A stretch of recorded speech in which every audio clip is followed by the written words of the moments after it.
lay it down. Goonies, shout out KA fam. FYL nigga, Lil J for same, but what it do, home team? Reality TV, man. I would never ever trust these bitches that I be around. I would never ever trust these niggas that I be around. I would never ever put my hand out cause they push it down.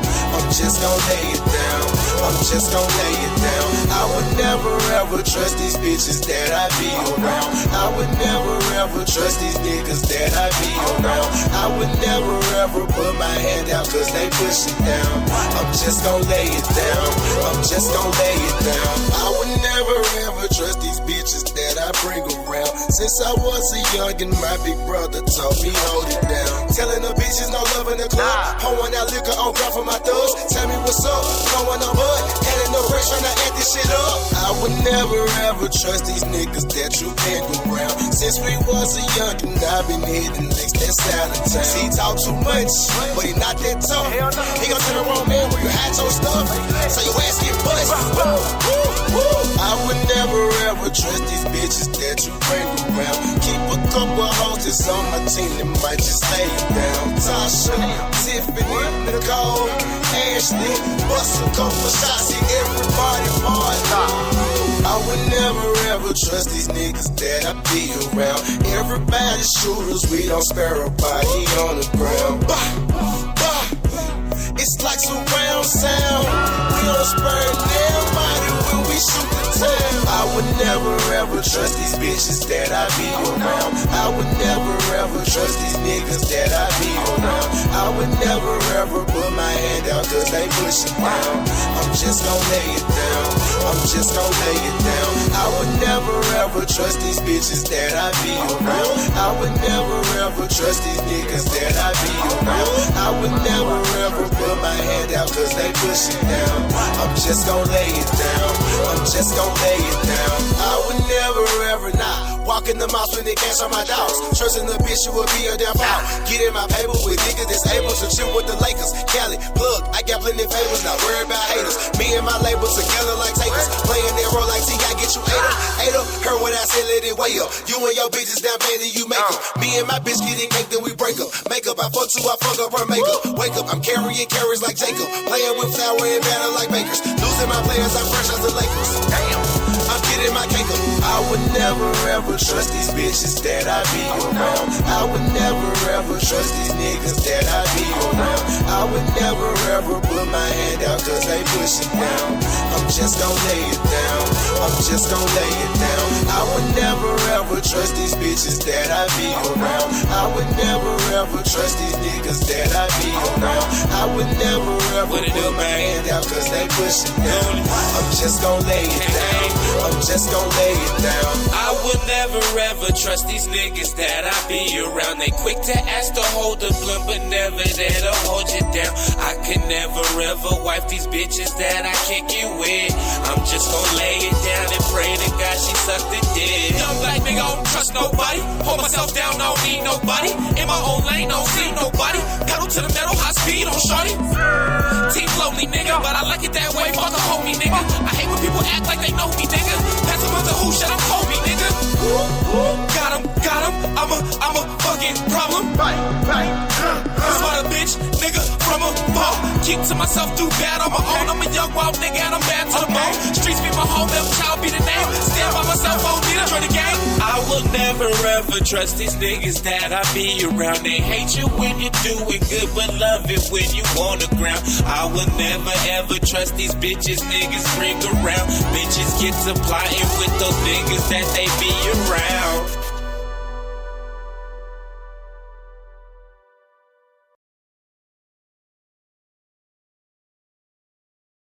What's up, y'all? We're now tuned in to 100radio.com, KSOS, DB, Denver, Loud at the Castledale, Smoking, the Bellows. You are up close with Mr. CNN, and I got a special guest, Superstar, in the building. What's up, my brother? What's happening, man? I got Bank Teller in the building. What it do? Kush alumni in the building. Yeah. Man, so I'm glad to finally get you to come in on the radio and all that. I know We're gonna be out in the Springs this weekend. Yeah, Lord. Making noise. Saturday is going down. So why don't you introduce yourself and kind of let anybody that might not know who you are get an idea who you are. Well, my name, y'all know me for Superstar. Y'all know me from the song Halle Berry with Hurricane Chris. But, you know, before him, I originally had it out. And that's really what most of my region of the country knows me from. So there it is. I really just been doing this music since I was young, like real young. You know, and it was just more than music to me. It was more of a business at a young age. So for me to get, you know, fucked over the way I did, dealing with Halle Berry and trying to bounce back was kind of, you know, ironic. It was like, wow, I studied all this shit, so how did it still happen to me? But you go through those kind of things, and I can say right now, that's dealing with that whole situation and how big it became and how much bad business that, you know, it was dealt with. That was the best way for me to come in the game. It's getting fucked over. You know? Because it's like, you say now, you're ready. Nothing. You can't even get me to, you can't sell me nothing, man. You can't tell me nothing. I'm gonna look at you like you crazy. When people try to talk business to me, it's a whole nother world. I go into a whole nother zone. So I know it won't happen again. I worked hard. Yeah.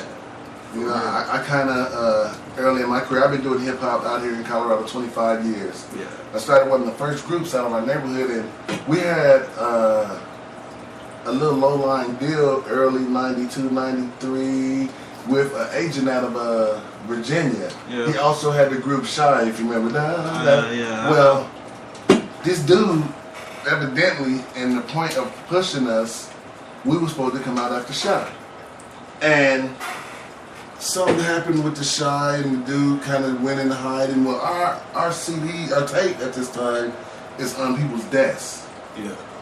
And a year and a half later, the song comes out. Exact beat. But the thing about it was, it wasn't that they just stole the song. They took our demo and put it on an artist, and he replicated the style. Like, he didn't just take the song, they stole my guy's style. Wow. Damn. So they went deep. So, like, early in the game for us, we felt, and this is not, they got big, there was nothing you could do. It was just like, okay, so from there now, we was just like, okay, we just gonna stay on, we just ain't, paperwork is a must, we had to start reading up, and made us get books, like, what just happened? Yeah. Especially when you're riding down the block, and you bang on the radio, and all of a sudden the beat come on, and you start rapping your song, but it ain't your song. But it ain't your song. Wow. Same style, but you like, that ain't me. But as the songs come out from this artist, that's when you realize he took the style. Like, his delivery, the topics of where he was going, like, he studied our demo. Like, and embodied more than just the single. Right. He embodied the style. Like, he embodied the style. The whole attack delivery. When I have a documentary coming out, and that's when I'll talk about, it's called Homeless with a Roof, and it really goes into that situation.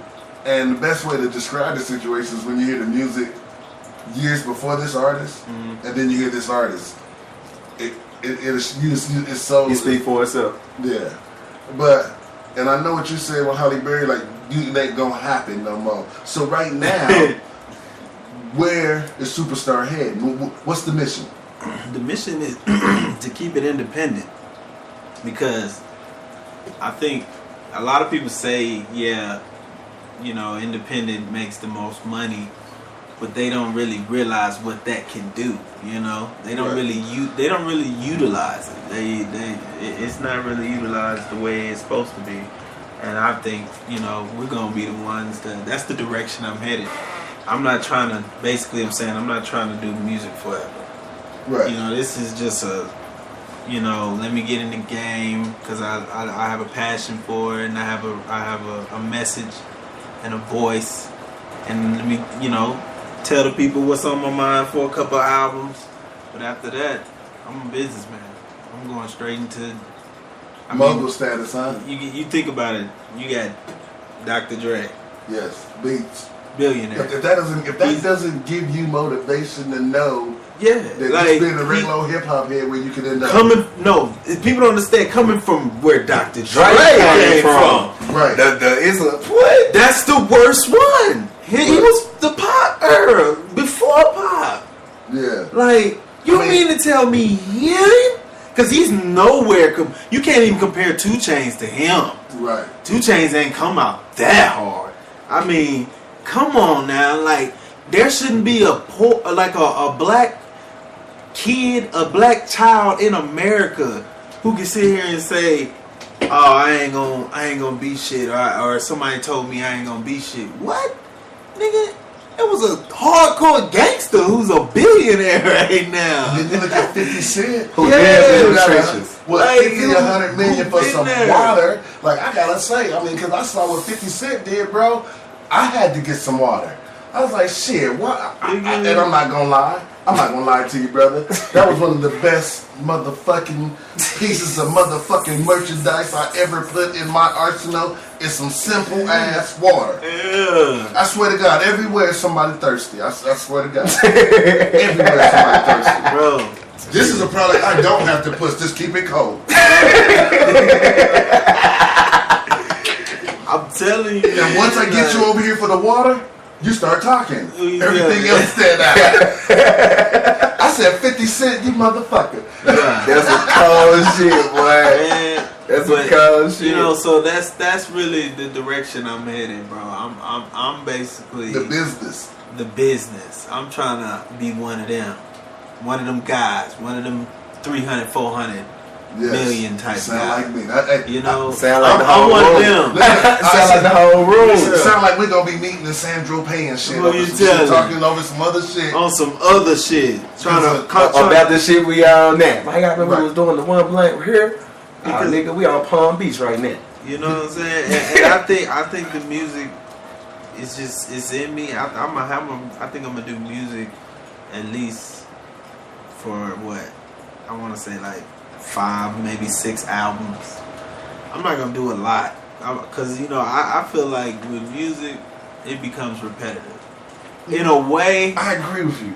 And you know, because it's funny you said that because as an artist for me and going through these years and as a group, the biggest thing to me is always fighting like not sounding like before. Yeah. You don't want to sound the same, but you can't leave too far where your base is or what people know. From, you know, where you at, where you from, but I believe if I just wish I can go back to the 90s, my age right now, and then come back to this right now and try to really compare, because I can honestly say we're just saying the same things in just a different way. Different format, you know what I'm saying? You know what I'm saying? And it just becomes repetitive, and I feel like after a long time of me doing it, I'm gonna become repetitive. But it's a different historical meaning too, though, because you know back then it was more towards that NWA rap, like it was us against the world. You know what I'm saying? We was fighting power structure. You know what I'm saying? We was fighting this. Nowadays, rappers don't understand that, bro. So now they want to talk about guns and bitches and shoes and moving packs. But back then, they was talking about making the black movement, the black power. You know what I'm saying? That was talking just the about how to change the world. So and guess what else? It wasn't all these electrical programs where it was so easy for everyone to be a producer or an engineer. So when you heard that passion and that hunger, because they had put $150 for an hour, and each hour was rapping. Because I know we was paying $100. When I went to the studio the first time in 1990 to do my first real studio song, we was paying $150 an hour. I was paying $100. You know what I'm saying? So when you came out with that song, it was some guts spilled on that music because it wasn't. You had to pick what was the hottest shit you thought you had at that moment. Mm-hmm. What was gonna hit the streets banging at that moment. Yeah. Like you didn't like now. You can just lay songs and hoping maybe that one's that or that because it's not as much of an investment. Yeah. So back then it was blood, tears, sweat. Like you put in. But you know what? You had to do some work to get that money to get there. Your mama just wasn't giving it to you. You know what I'm saying? There wasn't no silver spoon. So when they kind of 150 for studio, hold on, bro. We got to go up there. We got to write this song. You got to get it. We got to get just for that song. But nowadays, you got producers who record people free.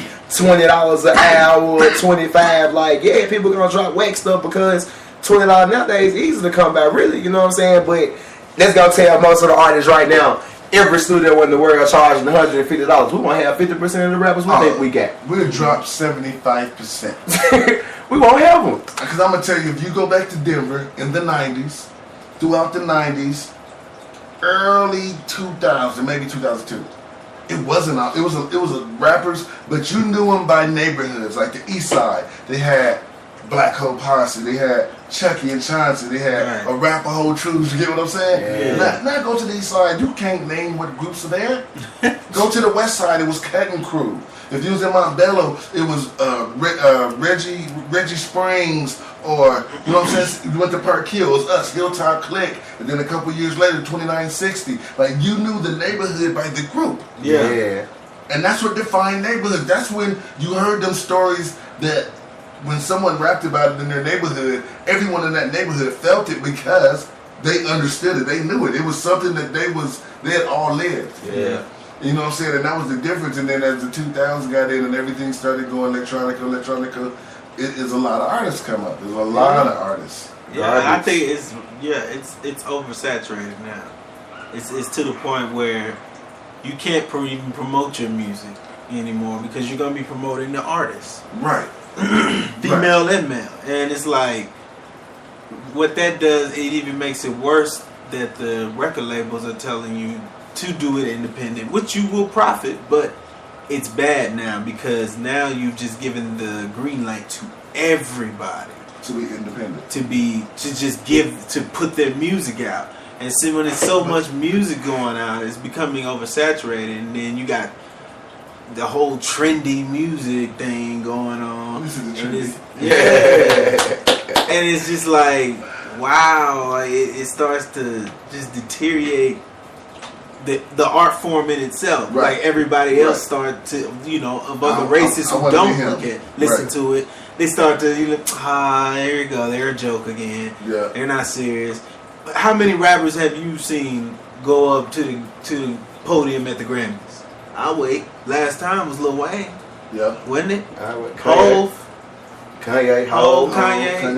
Yeah. That's just about it. Same people. But that's why I don't push myself as an artist, fam. You know what I'm saying? Haven't you noticed that? The same rappers are at the Grammys. Right. But them rappers who doing other business things in the world, you know what I'm saying? Yeah, they got other business ventures in the world to be on their podium. Yeah, that's like you can be like, oh, well, Jay-Z up there. Like if you're that big of an artist, you're that big. You know what the biggest problem is, right? These artists with this local stuff, they're not telling them budget. Right. Budget. Okay, so people are putting out a video and thinking, okay, if I blow this video up in here, but you're only getting the Colorado region. Right. You're not getting the world. So they don't, honestly, they haven't, unless someone ties them into it or they bump into it, all these people are not even going to get the video. Right. Okay? So if they're not going to put anywhere to where you can't afford the big budget, then you find a little budget where you can do big things. Right. Exactly. You know what I'm saying? And people is not getting creative. They're not, like me, I can tell you, we started One Blunt Radio as a show. We ain't had no money. It was a show. I was growing weed. I was a caregiver. I had about 50 patients, and I had a red card. I knew I could grow weed good, and I took a break from TV. You know what I'm saying? And when homie was like, dude, you got a red card, and we don't know nobody else that really know. I was like, I didn't get no radio, but this is where we are. And if you look at the people out here, you got to be more proactive. Yeah. Like a lot of these people. And I think the industry and Lil Wayne pulled off a hoax. Yeah. And they fucked a lot of artists up, and they don't know it, and these artists still don't know it. I say it all the time. Is this mixtape, Dat Piff, even Coast to Coast, things like that, I'm part of that. But I know the biggest picture is they fucked the industry up because everyone thought if I sell the most mixtapes or I have a mixtape that does this, because a couple artists did get on, but they didn't realize that these artists was doing other things. Right. You just saw the mixtape. Yeah. This stuff was already moving. Now everybody got it. So now, but the thing about it is now they made it easy to make us free. Because Dat Piff's free. So all these artists kind of help us. Yeah. So they kind of take themselves and put themselves in the box. And I kind of don't even worry about those artists. Yeah. I think those artists are a benefit to the game because they put themselves in the free box. Yeah. And then the artists that are putting their stuff in the iTunes and the Amazons, them is the people that you focus on and see what the real competition is. So I think like it is oversaturated, but I think a good portion of them has positioned themselves in the free world. And as long as they keep themselves over there, then they're not much of a competition. There's just more people that's out there. They're just in the way of promotion. You know, real promotion anyway. You know what I'm saying? That's what I told Super. I was they like, doing other things.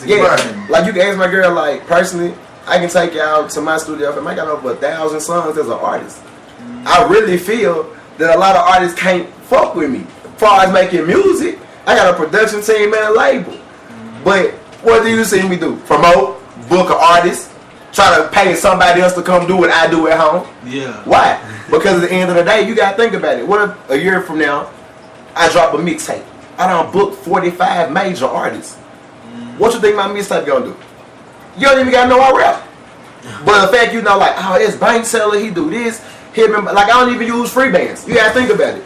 I'm really a distribution artist under free bands.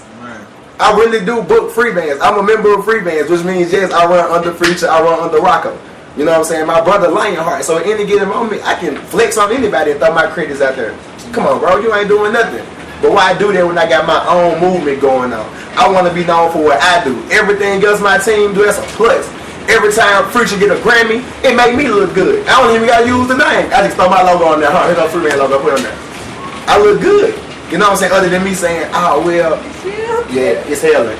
So you know what I'm saying? Other than, oh yeah, I want to do this music. Come record me. Yeah, this bank, but that's the crazy part about it. So that's why I really like what be going on. You know, that's why I book a lot of artists, and that's why I try to do different avenues of music before I actually hit music. You know what I'm saying? That's why I got my own production team. That's why I got models. That's why I got label distribution people already. That's why I'm already connected with Universal and MTV on money tips. You know what I'm saying? Like business wise. Because at the end of the day, I might not never blow up as a hot artist. But if I'm constantly doing my promotion, fam, one thing for sure. Long as I got rappers, I have a job.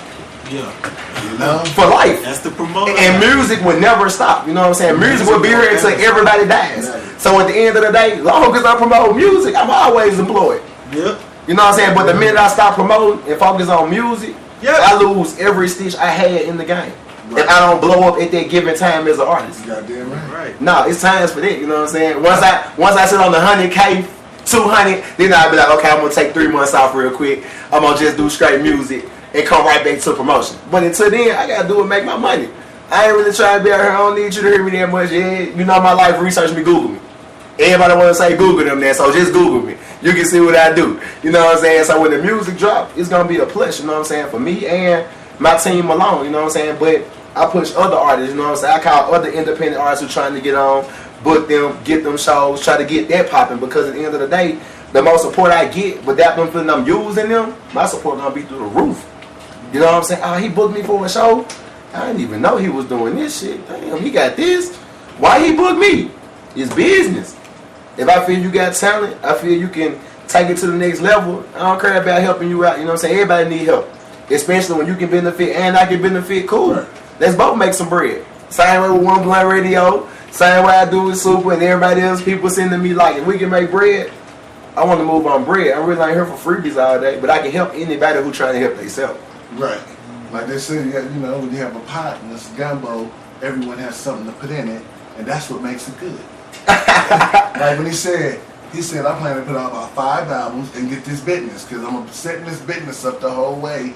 And, you know, I think for me, like, I think when you get fucked in the game, it make you realize you got to build something stronger than, you can't ever get fucked like that in the game.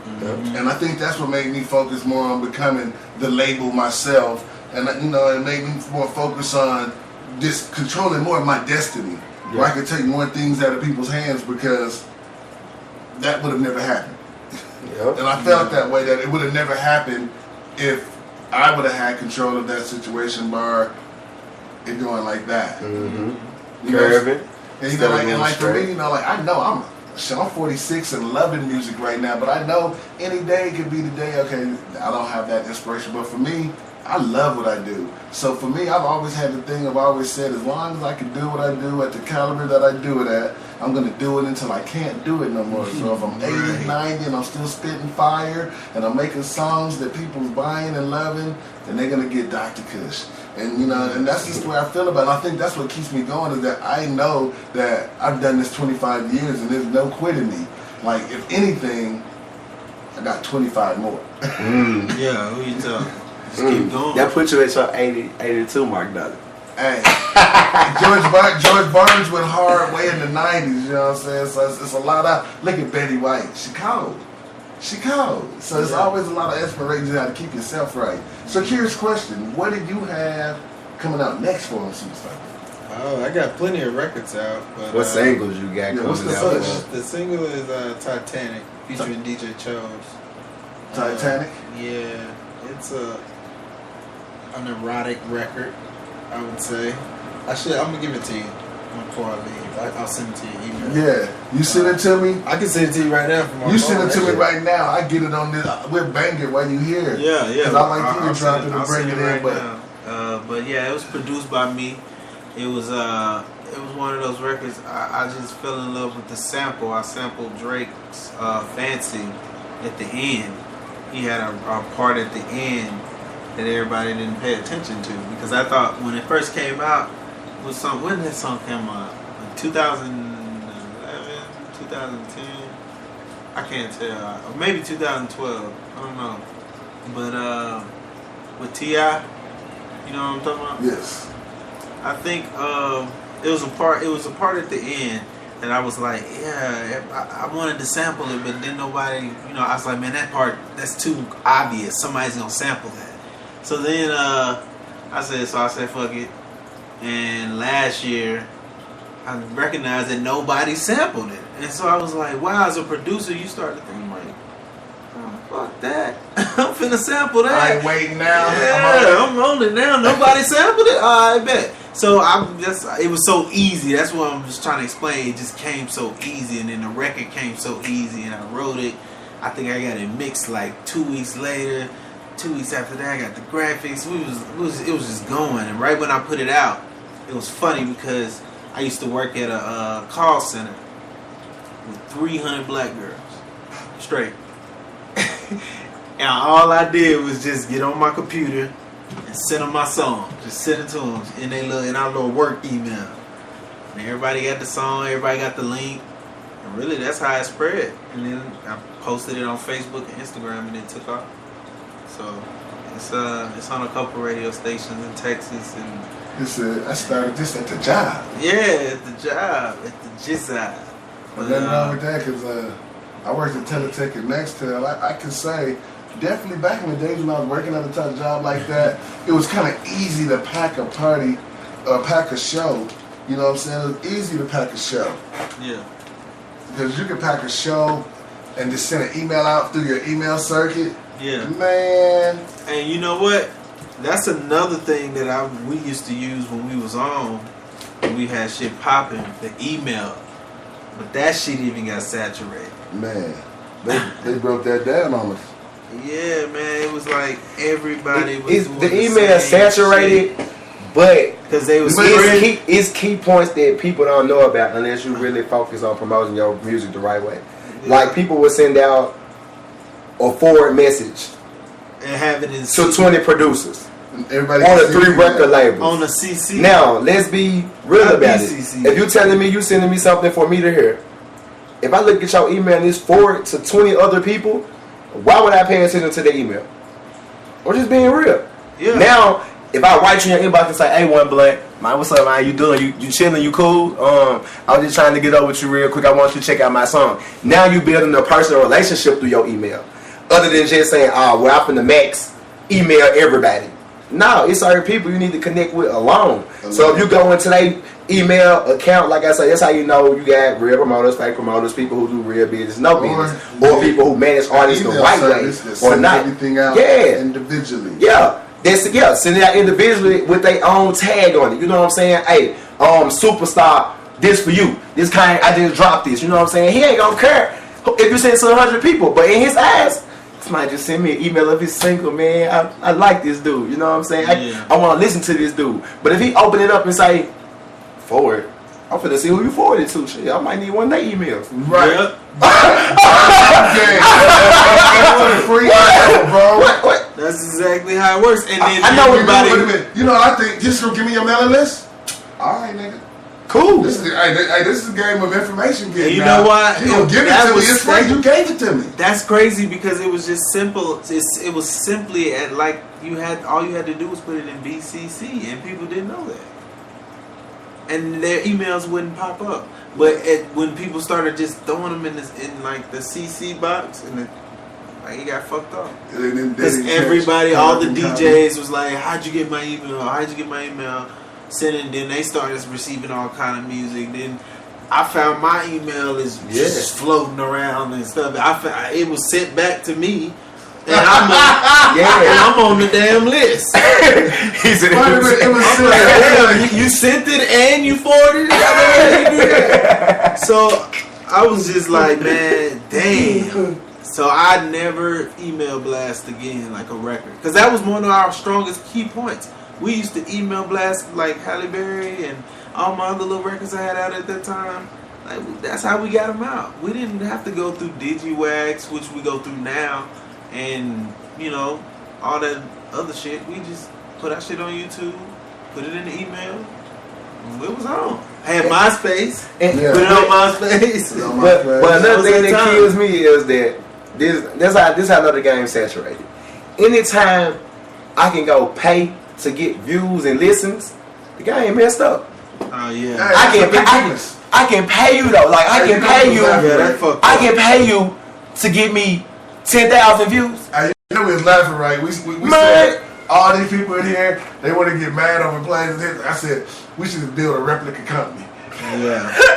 Fuck it. If y'all want to pay for it, somebody else does it. Fuck it. Yeah. You know what? It's kind of crazy. It's so crazy that people doing But this. that's what I'm saying. I can pay you for 10,000 views right now. Yeah, I can drop a song. Nobody know about it. But you go on my YouTube and see 10,000 views. What the fuck? You want to know what's even from? crazier? Some people literally You had to pronunciate that right. have the audacity to try to pretend like they're big with like they have 100,000 followers, and like when you post something like for real, and you get like 2 likes, like 2 or 10 likes, like you don't think that you think that I'm stupid? you must think I'm same thing with Instagram. I'm just an onlooker. You can send me to promote your music on Instagram. I go to Instagram, you got 16K followers, 56K followers. You put up a picture and got 2 likes. Who following you, bro? I just want to know. Like I want to know who's following you. You look at it. You can put up a full picture and get 300 likes. But you can put your face up saying you're an artist and get 10 likes. You didn't pay for that? Well, I mean, in marketing, you can't work to 10% value of the number. You're not even getting a 1 percentile. Like, all right, you got it. You know what I'm saying? At least for every 1,000, I feel you should have 100. Even how you doing, that's 10%. Yeah. So you got 1,000, but you can get 100. Of 1 to 3, you at least got something 30 in there, and a couple likes. Some interaction has happened. Yeah. They what they've done is they've turned everybody who just wants to be a star. They made it you capable to just look like a star. Well, you got promoters out here that boost that too. He has 200,000. Because if you think about it, those strippers fuck out of here are the same exact way. Because they pay for their hits to make their pictures. Because look what bigger. the strippers do, look, this is how you can become a stripper on Twitter. You become a stripper on Twitter. You can post a picture, a profile, and put all your little model sexy pictures. And you can buy 100,000 friends. Go follow maybe 4,000? No, I'll say about 2,000 or 3,000 people. And then you know, sit back and just put it out. Do you know, with them naked pictures and all that, and you have 100,000 friends, you already look like a stripper or a erotic model? Yeah, something. So guess what? You're already gonna attract 100,000 more people onto those them fake 100,000 you got. So then you got 200,000, and then guess what? Now you got 200,000. You finna do some more fake stuff. You finna do some more shit and put some more shit out, probably a video on Vine or something, and then you finna get 100 or 200 more thousand, and then they finna blue check you. And when you get a blue check, that's when you get booked at nightclubs, and that's when you're a star. And then from there, you might end up on Love and Hip Hop. Maybe. Or you might even get to be a bad girl. Or basketball wife. Girls. Yeah, you what? Or a basketball wife. You killing. That's how the transition works. It's working on Instagram as we speak. It is so many That's Instagram why the market models. bad. That's why the market bad. The market is horrible. You know what I'm saying? Everybody who want to be a model, first thing you hear, what you paying me? Yeah. Wait a minute. They making rappers. I've been promoted since I was 14. You can go back, you can research. I was promoted for Sean Gunn in high school at 14. I started off doing step shows. Now, you telling me that because I look at a picture and see you, and I ask you, you want to host the event, or do y'all want to be on the flyer? Do y'all want to help promote? What you paying me? Okay, that really bothers me, because I know that you can't bring me 50 people. How can you bring me 50 people in my state that don't know you? But you want to charge me? You say I'm retarded. Well, now I'm giving you some promotion to actually get. I'm giving you, even if you ain't, even if your models is not that good, the promotion we finna put behind you, you gonna look spectacular. You gonna look like somebody who worked being around. And you would have to pay for it if you called me. Yeah. If I didn't call you, you would have paid for it. You had to pay for it. Yeah. So I'm finna make you look spectacular, but you telling me you need a fee. Right. Check this out. I might get you a Motel 6 room. That's a maybe. And they ain't got no urn. They got bed bugs. And that's a maybe. But you got people out here these days don't know nothing. Same way you say you got promoters and janky promotion. Like, I've never, long as I've been promoted, I'm from the South, you know what I'm saying? That's why I said when I hit the Denver market, it really showed me that why in places people really don't respect certain promoters. You know what I'm saying? Because because when I came to Denver, when I found out, like, I'm from the South. My brother is Lionheart DSP. If you look him up, that's Free Bands A&R. He booked everybody from K Camp to Rich Homie Coin right now. That's why I say I can get anybody I really want. But I actually watched him. I see him with these people. You know what I'm saying? Go fly to different states every other day just to be around these people and work and network with them. And it kills me to see promoters screaming they can do this and do that, but really can't do this and that. I would never in my life book an artist and tell him to stay in my house. I wouldn't care. I mean, I'm not being funny, you know what I'm saying? I'm just being realistic. When you book an artist, there's things that come with it. You know what I'm saying? There's things that you must do to make this artist feel comfortable in your city. If you want to tell somebody, yeah, I run my city, or yeah, this is my city. Okay, if you can bring me to your city, like he said, what you gonna do for me? What you want? You need some weed? I should have weed people on deck. Even if I'm charging you half the price. The fact is that I'm finna give you or make you comfortable what you're doing. Like I drove, an hour just to meet him here. He was at the gym. You know what I'm saying? What do I look like bringing an artist into this city and not bringing him into the city? That's crazy. If I would have said, Super, you gotta come sleep on my living room couch, he would have been in Texas like, okay, bank, let me call you right back. You know what I'm saying? Or here goes some gas money. You gotta drive though. You don't tell artists that. You gonna make an artist drive? Come on, man. Let's be realistic. Unless that artist volunteer to drive, I think you I can offer to drive because they just know I got a bus. see, it's a catch though. See, you have a bus. On a bus on the road, yeah, they can drive. Yeah, that's cool. But that's like me calling Rocco right now. Hey, Rocco, I want you in Denver. All right, you gotta drive here. What? Yeah, I'm finna call everybody in the industry and talk bad about you. All my friends who I do know, I'm gonna talk bad about you. Hey, bro, don't do that shit down there in Denver. That man gonna put you on the. He gonna tell you to drive. You can't smoke weed. Look, I ain't used to that shit. Like, come on, man. How you gonna put the headline artist's life in danger like this? I don't want you to drive. I don't want you to get in the wreck. I don't want you to get pulled over. Bro, I need you here to make my money. What's the fastest way to get you here? Catch a flight. Unless you are scared, unless you can't fly. If you're an artist who just can't fly, that's cool. That's your fault. Yeah. You know what I'm saying? But other than that, that boy scared of airplanes. Yeah, you know what I'm saying? Bro, I will meet you everywhere. Yeah, because you gotta think about how many rappers actually got caught up like Gucci Mane, Chief Keef, driving with weed, riding with your homeboys, get pulled over in the state.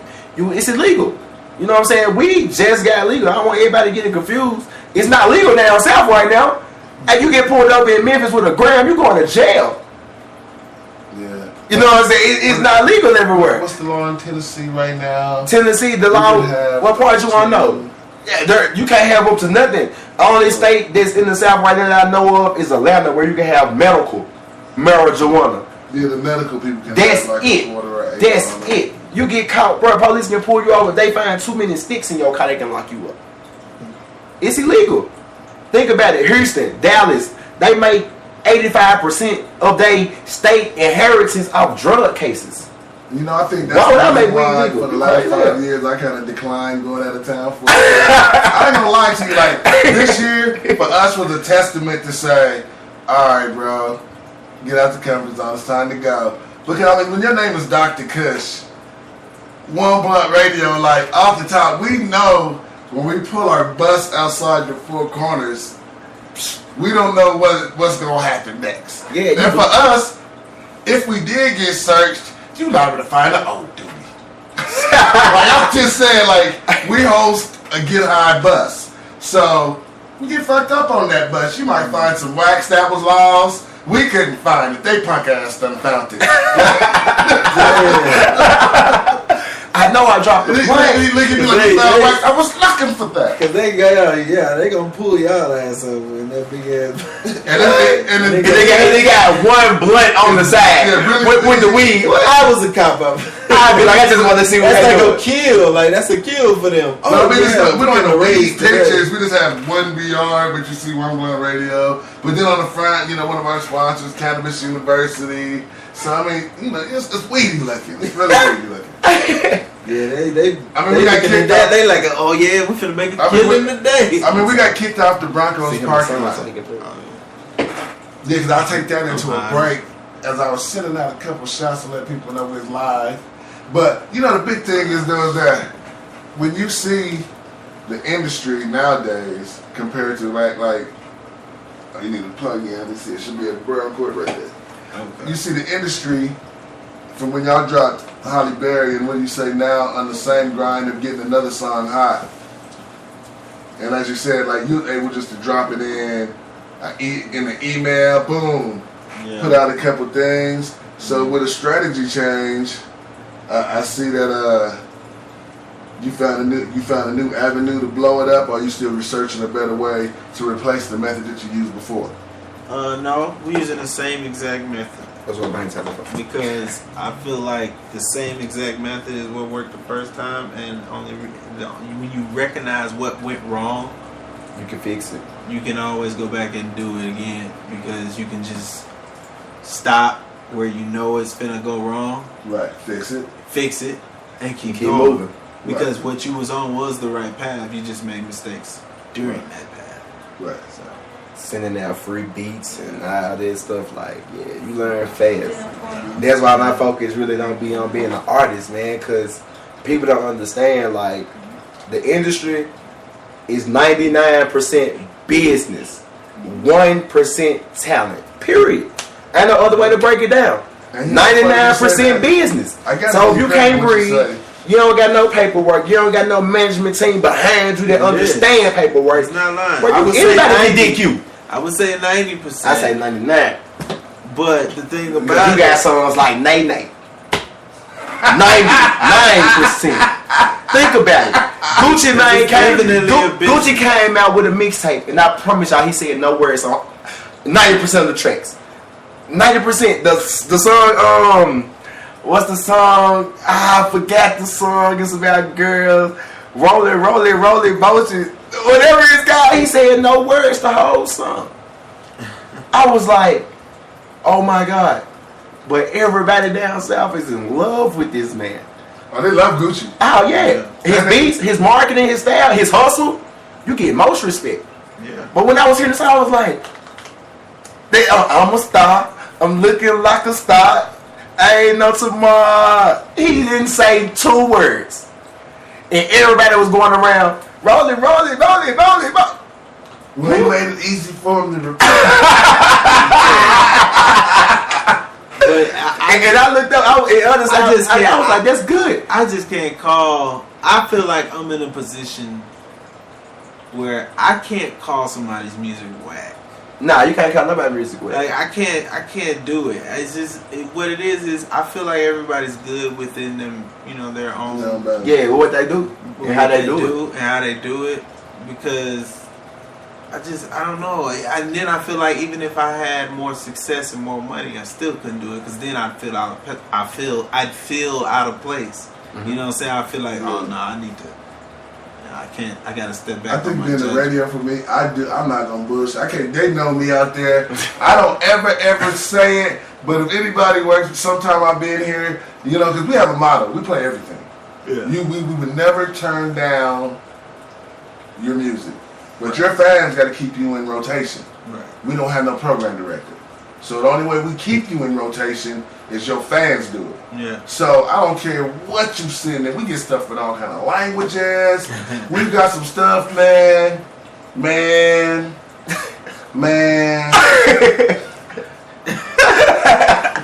Just left field, huh? And you going. Y'all can't see me, but y'all know what I'm doing. And I ain't gonna lie, I'll be like, wow, okay. And that motherfucker will get over 50 requests. Then keep his ass in rotation. And then I get a song that's outright banging. They won't get 1 request back. Marketing. Marketing your band, how you connect with people, it means a lot. It does, but it really does go back to the music, and it goes back to our generation. We have to understand that the generation that's making the music popular nowadays has gotten younger. Remember, the generation that used to make hip-hop music was from older. like 15... No, I would say from 17 to 28. You know what I'm saying? Today, it's like 14, 12. 15. Not even that. No. Because she gave him 14 when he first? No, but it's like 12, 10 years. I'm talking about the response. Yeah. You know what I'm saying? It's like 10-year-olds up to 23, 24, 25. By the time you're 25, you rapping, but you on some different shit.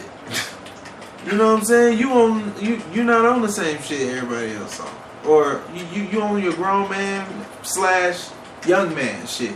You know, right. So it's like you don't relate. So that era where that group used to buy the music and support the music, that it's dropped down to the younger group. They're able to buy. Why? Because they own cell phones, they own iPads, they own iPhones. They're able to access all this music and all this shit at such an early age. To the point where they can download a song, they'll know a song before their older sister or older brother know about a song. Back in the day when we was growing up, wasn't that the other way around? Right. My older brother was the one, and my dad was the one that influenced me with oldies or hip-hop music. When we heard that. Nostradamus and, all that. But today, shit, it can go the other way around. Yo, 10-year-old brother can come in with a new song and be like, listen to this song, and put you on it. Put you on. And that's why I'm like, wow, yeah. You'd be amazed at how much. So right now, what I'm going to do is I'm going to take y'all to a quick break with a couple tracks. I'm going to come back with Superstar, then we're going to break a new Superstar track. So right now, you tuned in to Up Close with Mr. CNN, a.k.a. Dr. Kush. Chilling with Superstar and Bank Teller. We'll be right back. Check out Tanner Fully.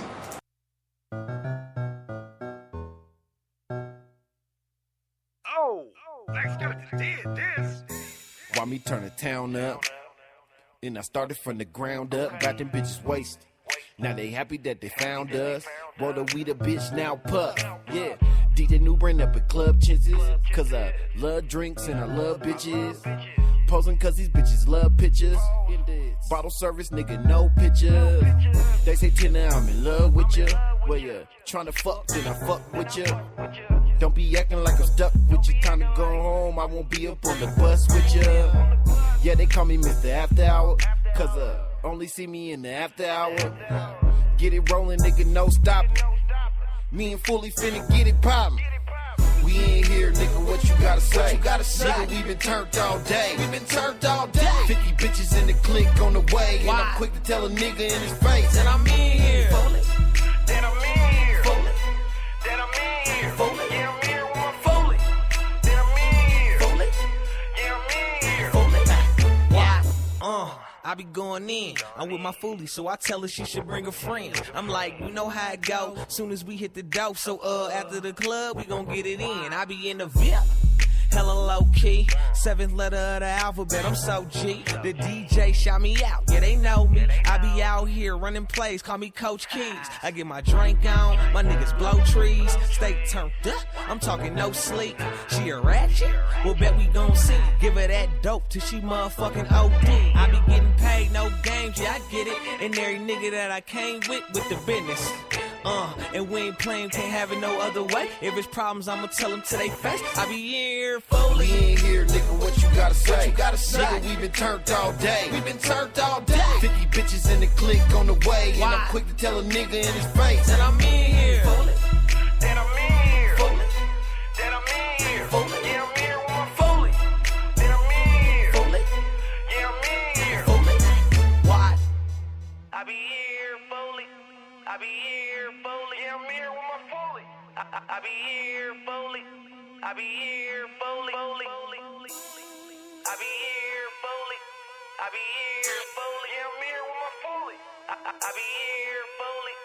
I be here, Fully. My niggas, do it B.I.G. My nigga, stay fresh, we fly, no wings, my nigga. So if you see me, you gon' see my niggas. Disrespect, then we at you like Twitter, huh? Yeah, when you fucking with a gritter. Good weed, good liquor, and I ride for my niggas. Tryna shine with my niggas. Fuck around and die with my niggas. We ain't here, nigga, what you gotta say? What you gotta say? Nigga, we been turned all day. We been turned all day. 50 bitches in the clique on the way. Why? And I'm quick to tell a nigga in his face Then I'm in here. Fully. Then I'm in here. Fully. Then I'm in here. Fully. Yeah, I'm here with my Fully.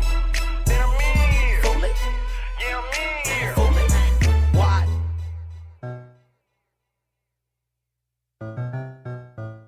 Oh, let's go to this.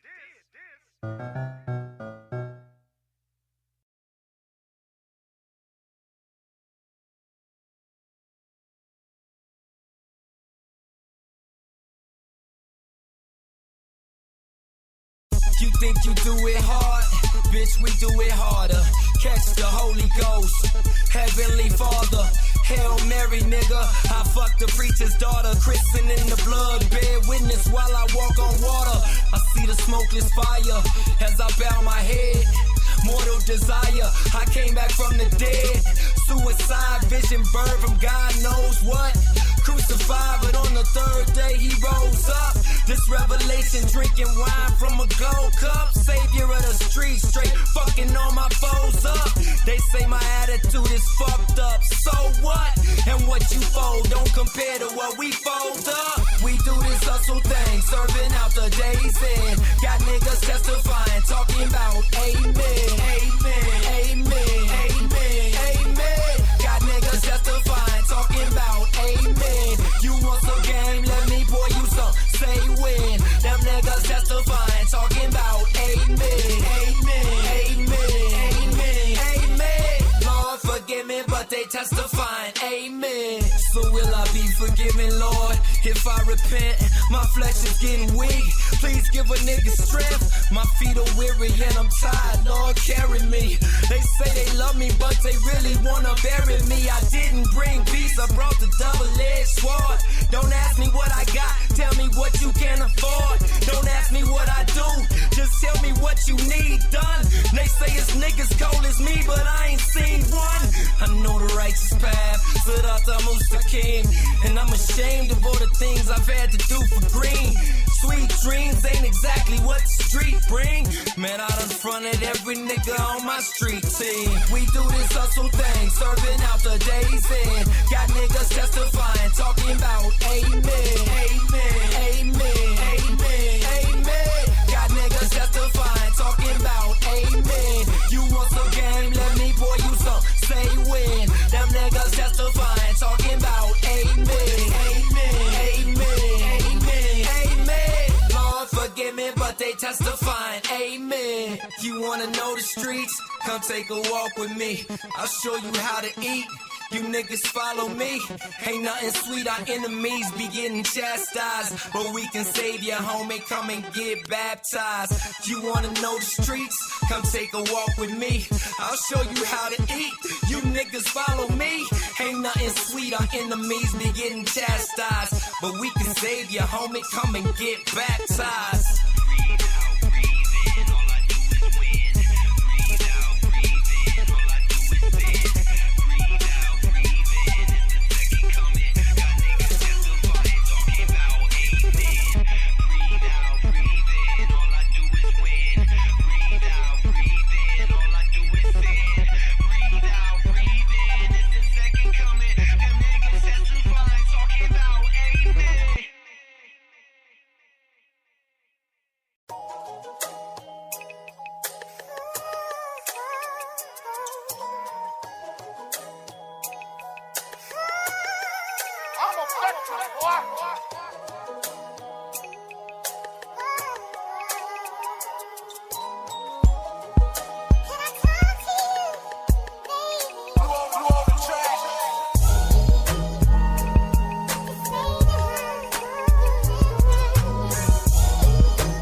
Keep me on foreign exchange. Multiply that, that's the house in the range. I be doing things that y'all dream about, like a paper boy staying on his paper route. Used to dream big, now that's what I'm about. Name ringing through the hood, now the boy got clout. Always keep the G code, never running at the mouth. Snitch is not an option, that's why I close my freaking mouth. Alphabet boys not running in my house. My paper off safe in case the weenies got doubts. Fell in love with the game, hoping the gal be my spouse. Now I'm married to the game and never prenup out. And if I prenup out, the game is sauerkraut. Leaning on life like they do down south. Rick Ross on the hustle, not the one down south. I be getting rubber while you sitting on the couch.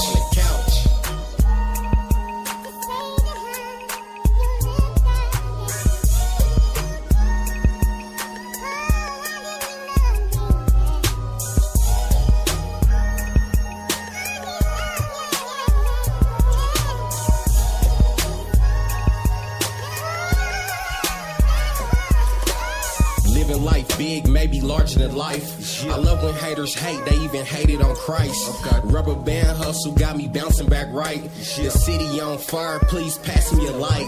Thinking about racks got me high off life. Smoking on kush got me high all night. Karma is a chick, so I laid the pipe. She never was a virgin, so her game ain't tight. Life's a Mayweather, but I'm down for the fight. A natural born survivor, I'm gonna be alright. And if you double cross a G, you gon' die tonight. Stay sitting on the toilet cause it's funk on sight. Welcome to my world where the sun don't shine. Only way to exist is partaking in crime. And a real OG stretched out with time. Coca-Cola baking soda, stretch out your grind.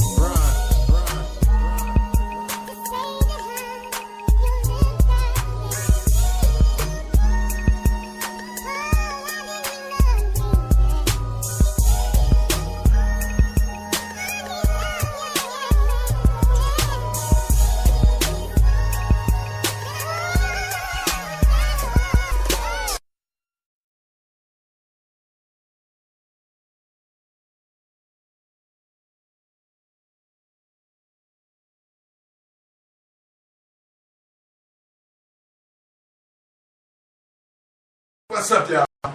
And we back. And as we're talking now, we about to bring that Superstar track in right after we finish this convo. And y'all know I seen a post out there about haircuts, so we're gonna see who's chopping up. We're gonna go look and see where the post is now.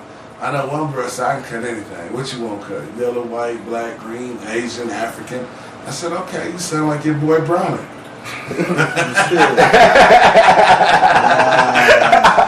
Oh, that was a mean one right there. Such a bad guy. In a good way. Oh man. In a good way. In a good. Hey. He felt himself too. He was not playing. Oh man. And yes, y'all will get the 30 version because y'all know around here on Nominee and Weston, we cussing and all that. I'm just saying. We cuss on this show. Probably heard quite a few epitaphs slip up out my mouth already. I'm famous to tell you my balls is on your chin. So I've been really cool lately because I hadn't put it in your mouth. But you know, it's summertime. I'm feeling good. So, Superstar, how would they find you on the net? First and foremost, we want to make sure people know how to find you. Man, I'm on Facebook, Instagram right now as we speak. Follow me on Instagram and Twitter at Superstar1. That's SUPASTAAR, the number 1. And, yeah, I sent it out. I guessed I was wrong, y'all. Yeah, you can. That's the same name you can use for SoundCloud. Look me up on there. Listen to all my records. You might want to spell it one more time because I got confused trying to put in Superstar. SUPASTAAR, the number 1. That's it. That's how you do it. That's how you do it. But Facebook, Superstar. I'm on all of them, man. You can Google me and find a lot of my mixtapes on that Piff. A lot of my work I put out. YouTube, you can YouTube me. It's a lot of work on there I put out in the past.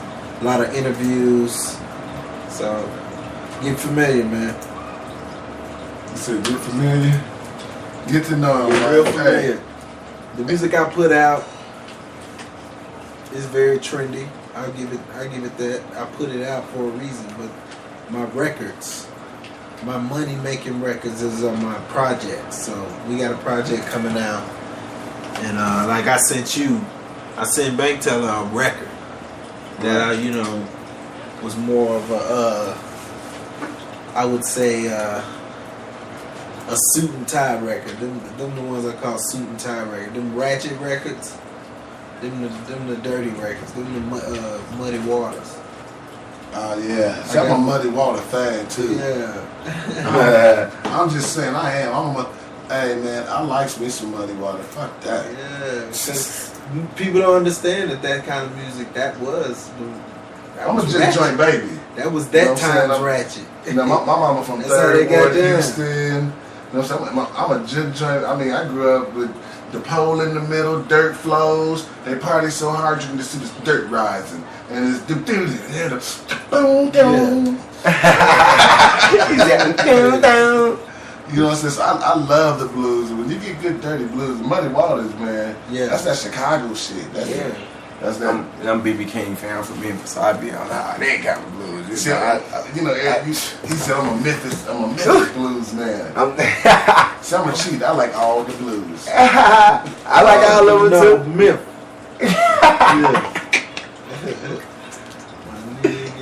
Hey, I tell you what.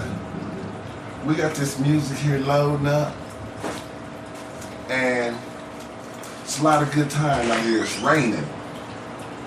We might find out about pizzas around here. I'm gonna take y'all to a quick slap in the face. Once again, what's the song that I'm gonna be loading up here? Titanic, man. Superstar featuring DJ Chose, produced by Superstar himself. You know I had to throw that out there. Yes. And you don't get too many people who rap and make their own beats. Goddamn right. But you get a lot of them, but you don't get too many that are really good at it. Just really good at it. Really good at it. Are you selling the tracks while you're here? I can. Okay. I can definitely do that. Y'all heard it here first. If you need some slappers, hit me up at Superstar1, SUPASTAAR1, the number 1. He got these chips sitting up here. I'm finna go ham. And you heard that. Go ham, bro. And right now, I'm telling y'all, no further ado, Titanic. What you expect? Girl, I've been watching you all night. Now that I got you in my room. What? Girl, I'm about to sing Titanic. Titanic. Girl, I'm about to sing Titanic. So don't panic. Girl, I'm about to sing Titanic. Titanic. Girl, I'm about to sing Titanic. So don't panic. Girl, I'm about to sing Titanic. Every time I flow in your Atlantic, I sink to the bottom, cause damage. Had you grabbing on the knobs on the cabinet, cause I bet it slipped your mind that you on another planet. I'm off Halle Berry and ass Janet. I sit the mama down in a chair. Cause when the iceberg hits, she can't stand it. She blowing for a wish in a minute, I'ma grant it. She don't say my name, she chanted. Wild eyed and hit her with the cannon. Hit her on point like Manning. Like she doing anything to get a fucking wedding. She wanna stay on top like a head. Just broke up with her boyfriend trying to forget him. I asked little mama, can you swim? Don't panic. Girl, I'm about to sing Titanic. Titanic. Girl, I'm about to sing Titanic. So don't panic. Girl, I'm about to sing Titanic. Titanic. Girl, I'm about to sing Titanic. So don't panic. Girl, I'm about to sing Titanic. Titanic. Girl, I'm about to sing Titanic. So don't panic. Girl, I'm about to sing Titanic. Titanic. Girl, I'm about to sing Titanic. So don't panic. So loud, we disturb the other tenants. I run it like Gump, turn the mama into Janet. She know I'm the one, but I'm more than a penny. I'm Jack and I'm tryna find Rose. When I found you, I stopped worrying about the hoes. Black and gray tights made her ass look swole. Pecking on your thighs to your calves to your toes. Sink so deep like I'm looking for your soul. You wanna be a stripper, no more looking for a pole. Paint a picture naked, try to let me see your pose. Lay it like a sheet, girl, let me see your fold. She say the mother fellas do it big, so I'ma have to do it gigantic. I asked little mama, can she swim? Don't panic. Girl, I'm about to sing Titanic. Titanic. Girl, I'm about to sing Titanic. So don't panic. Girl, I'm about to sing Titanic. Titanic. Girl, I'm about to sing Titanic. So don't panic. Girl, I'm about to sing Titanic. Titanic. Girl, I'm about to sing Titanic. So don't panic. Girl, I'm about to sing Titanic. Titanic. Girl, I'm about to sing Titanic. So don't panic. Girl, I'm about to sing Titanic. Yeah, surviving these waters, the chances are slim. Told this Kanye and this girl is my kin. A nigga may drown, black people can't swim. I got on my goggles, I see what I'm seeing. They blow up her phone, can't see what I'm seeing. She is my splash time, I go every evening. Only one with the pass, got passes, I'll tease. In that water, I'ma turn up. Turn up. Turn up, cause a nigga rock hard. Beat it up right, cause it my broad. Kill a nigga, then save it, I'm a lifeguard. Yeah. And that thing, young boy straight freight training. Beat it up, it ain't no complaining. I'm a 10 feet and I'm maintaining. Girl, I'm about to sing Titanic. Titanic. Girl, I'm about to sing Titanic. So don't panic. Girl, I'm about to sing Titanic. Titanic. Girl, I'm about to sing Titanic. So don't panic. Girl, I'm about to sing Titanic.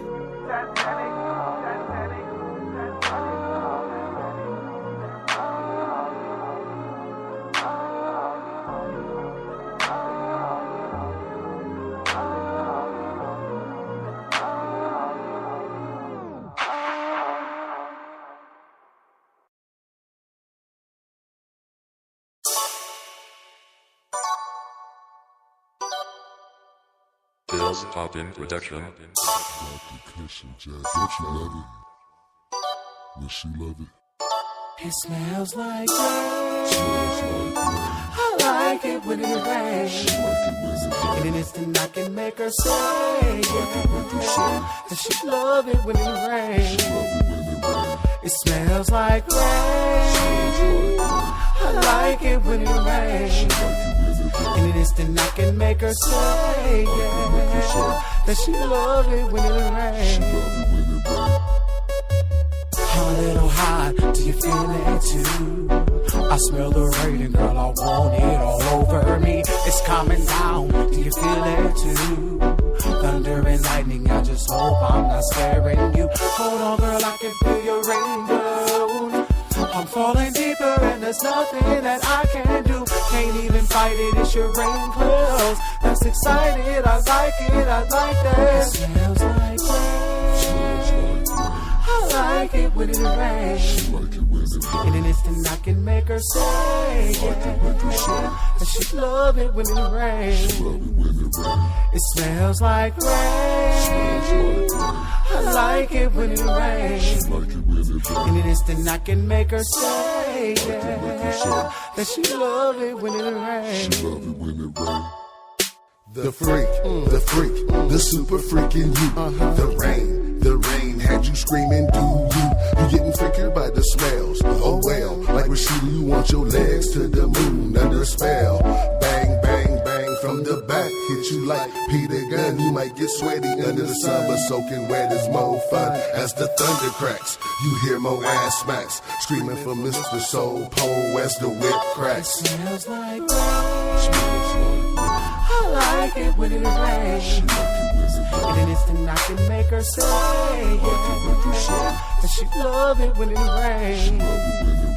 It smells like rain. I like it when it rains.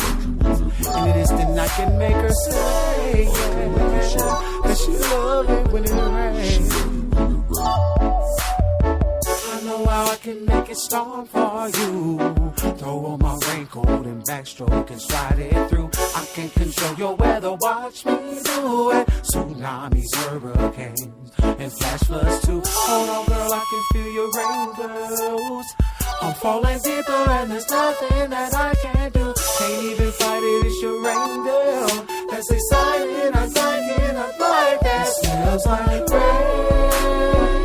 I like it when it rains. In an instant I can make her say that she love it when it rains. It smells like rain. I like it when it rains. In an instant I can make her say that she love it when it rains. We stepped out on the patio, storm clouds looming.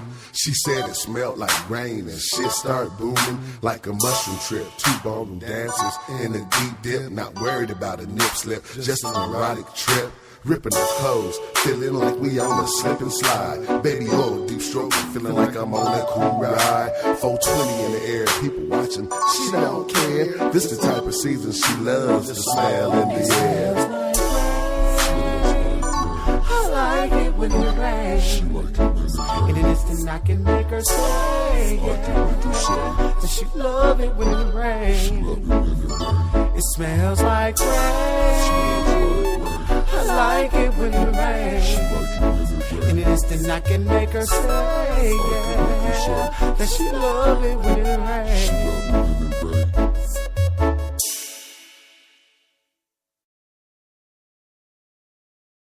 What's up, y'all? We back, y'all. We way back. We back like 2 pieces of Central Wings. Let me make that a combo ice meal. cold soda and all that, a combo meal. Yeah. Chicken noodle soup with a soda Chicken on noodle the soup side. and a soda on the side. With a salt on the side. Put a salt on the side. I want that bone on the first one. That's right. So since we're back, you can hear the munchies kicking in, right? You hear the munchies kicking in. And can you make them fries? You hear the fries? Order fries. They're fries. Yeah. And can you make that fries a medium? You hear that? Can y'all make it a medium out there? And Strawberry then, soda. And then Superstar Mr. Halle Berry, he want a combo meal too. The 10-piece boneless. Mr. Halle Berry want a combo meal. He want the rich flavors though. He want you said half barbecue and the other half garlic parmesan. And some punch. Yeah, he want half barbecue and half garlic parmesan. Memphis, some of that punch too. Tell him to throw in some of that punch. What kind of dressing you want? Some punch. Ranch. A little bit fruit punch. Some of that Hawaiian. Yes, that'll be it. I think the regular fries come with this time. Yeah. And then, what kind of drink y'all want? What kind of drink you want to talk about? Y'all hear the regular? Tell Hawaiian. You said Hawaiian. They got the punch. Tell them Hawaiian punch. No little Do y'all have Hawaiian punch? Little splash of lemon and some stuff. Do y'all have lemonade? Y'all hear that out Alright, there? on the first combo with the all Mal wings, can you make it Hawaiian punch? I mean lemonade. Is you hungry? With the Y'all just got hungry right now. Y'all just got hungry. Okay. Thank you. And you heard that? Hold on. What's your name? Cause are we going? Noemi. I can go Noemi. Noemi. You hear that? See what happens when the munchie hits when you hit Castledale slow? My number is 404-670-60. See that mute button I pulled on y'all? Okay, could I I don't want to cause any confusion. Could I add 5 more Mal boneless wings to the first order of Mal? Yeah, just 5 more boneless. They're gonna be like 4-4, some. Oh, dog, it went blank. All right. They were like these niggas here. Nah, hey, y'all tuned in to One Blunt Radio, man. We keep it alive, we keep it cracking. 24/7 weed news, stoner views. Around here we say SOS. Smoke one, son. For the ladies. Okay, how much would the order come out to? And we will be in the Springs this Saturday. That's right, you see Dr. Kush rolling through the lazy line at 4 o'clock, saying what's up to my favorite friends from the Bongathon. Woo! We should get real. I can't wait for the Bongathon. Bongathon's going down August, first week of August. I'll be ripping the stage up at the Bongathon, so I'm gonna go see who's gonna win the fastest gram. I'm gonna try it just because I'm just gonna smoke a gram and see how fast I can do it. It's a warm up before I go do my voice check. I gotta go warm up. You know would have been a good. Then I'm gonna send over to Sunshine Studios with Bank Teller Presents, and we're gonna see some battles go down. Man, it's gonna be. Man, I'm telling you, I've been on the page. I know they probably if they could track the views. I've been on the page going down the videos and I see, man, some people gonna be getting chopped up. Like you said, now I truly got the understanding of it is levels to that shit. Some niggas in the battle world got dope metaphors, but their deliveries, you know, they just got to work on that. Some niggas got dope metaphors, dope deliveries, but they ain't animated enough. Like, so it just comes, it don't have the impact of a dude that has the same lyrical capability, but he's animated. He's breaking you down with his hands, mouth, and everything. And it seems like those guys are winning when they're more animated and they're lyrical over just a lyrical guy. But if you remember, that's what just got hot. Right. You know? And we can owe that all to Lil Wayne and Drake. They popularized lyricism. Right. They made it so popular that everybody wanted to do it. And everybody who's already doing it made them better. Right. Because they knew now, okay, you're just doing what we've been doing. But you just made it commercial. Right. So we just gonna come out with our shit and really shit on you and show the world that no, this is lyricism. So now you have all these artists, Kendrick Lamar, and they hot now. You know, Drake. I like Drake. Drake take the cake. Yeah, on but there's a lot of artists. If I was to say Drake and Kendrick, I'm fucking Kendrick probably faster. Because Kendrick he's on this other beast level. Yeah. Nah, I gotta fuck with Drake. But people just say, like you said, like Wayne and Drake did it. That's only because people don't watch the battle rap world. Right. Like artists that came from battle rapping. If you go back, so when battle rap first even started with Smack, like that's lyricism. Like if you hear wordplay, you hear delivery, that's battle rapping. You know what I'm saying? Like now everybody was on it. Yeah, right. and right now in the market, that's the biggest growing hip hop market there is. Females are on it. Yeah. It's the biggest growing. Because it's like poetry. That's what it is. You taking something that's poetic and you're putting it you're putting a lyric to it. You know, you're getting a train of thought, so it becomes it comes. And you talking about this person. You know what I'm saying? Like, and that's funny because I just posted that on Facebook and it got a large reply. I just said I love the fact that even women are learning rap lyrics. Yes. And it's beautiful because women used to just know the hook. They only care about the hook, but now they care about the verse. They care about the way you wrote. They even know the delivery, and you know that's crazy and that's amazing. That means progression, and I like that. You know, it's something that it shows that women didn't really care when we was doing the stanky leg and the lean with it, rock with it. They didn't want a stanky leg. They was just dancing. They was just having fun. But now we're in a time where they're more serious now, and now they're listening to this more serious music. People are more serious about their music, so it's reflected on everybody. It's just about putting your words together. So you know what I'm saying? Men are very, very good in their vocabulary and their pronunciation. You know what I'm saying? So when y'all get on that lyrics, y'all, that mind spit is just dirty because y'all know how to flow with the beat. With a woman, you know what I'm saying, it's a little different. She catches the beat, like you said, by dancing. But by catching the beat the way y'all do, y'all just go off of your mind. Y'all just think, and then it just comes like... And it's crazy because y'all now find that more appealing. Right. That's I find it very appealing because I be like, I want to do that shit too. Now they're thinking like us. It's crazy. Like when we had Hilltop 14 years ago, I had 2 female artists, right? And these 2 female artists, I'm actually dropping this mixtape with all those people because they got pulled back because of 9/11. We're gonna come out of the studio system out of Houston. Beltway A, South by South, the Southwest distribution. And these 2 females were the only females I'd ever worked with at this time that you could go in the studio and put the beat on. They wrote just like 2 niggas. Yeah. Like right there on the spot, jumped in the booth, right off the top with the pad. I like that shit.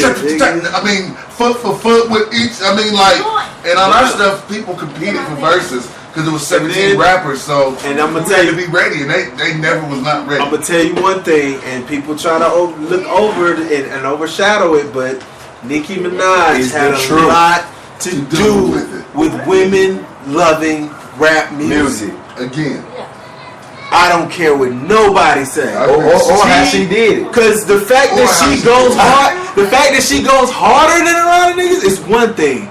But the fact that she's so consistent with it is another. Totally different because thing. now it shows all women like, damn, this bitch can really, she's controlling shit. Yeah. I can control some shit. Yeah, but be careful. You know what I'm saying? Like, y'all write y'all shit naturally. Like I said, it comes to your mind. Half of her shit is not even written by her. She can't freestyle. No one, I don't think anybody grabs that. But she on the Wayne. I mean, that's common sense to anybody who listen to music. You can hear it. Wayne and Nicki when she first started getting together, period. Right. But it works. You can listen to Nicki now and understand, like, nah, this bitch is starting to feel herself without Lil Wayne. You know what I'm saying? It's like training a dog, you know what I'm saying? Once he get trained. Because everybody else is pretty much like Russ. You know, Lil' Kim, she fucked around and got all that surgery, so now you looking like one of Michael Jackson's siblings, so you just pretty much gone. You know, Eve, you know what I'm saying? Eve, she's pretty much doing her own thing with the, you know, her clothing line and being you know, doing other stuff. You know, Trina, she come out here and there, she still does her, but she, you know, she still hit with the baddest bitch. You know what I'm saying? So you still got them, but right now is Nicki Minaj and she's always coming through the city. She's out here regular. Nicki Minaj is basically, she's a portrait of every one of these women in some type of way, but upgraded. Right. So you got fucking back from 1995.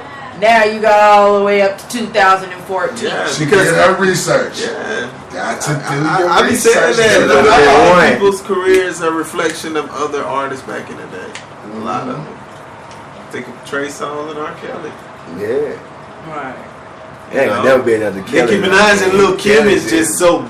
Like when you go back and you start looking at Lil' Kim's they look like the same fucking person. And you look at her career. And you're like, and you look at Nicki Minaj, she's nothing going the same really, fucking way. If you take a look, different shit. And all along was trained by the best almost the best person of that time. You know what I'm saying? Right. She came under Biggie. You know what I'm saying?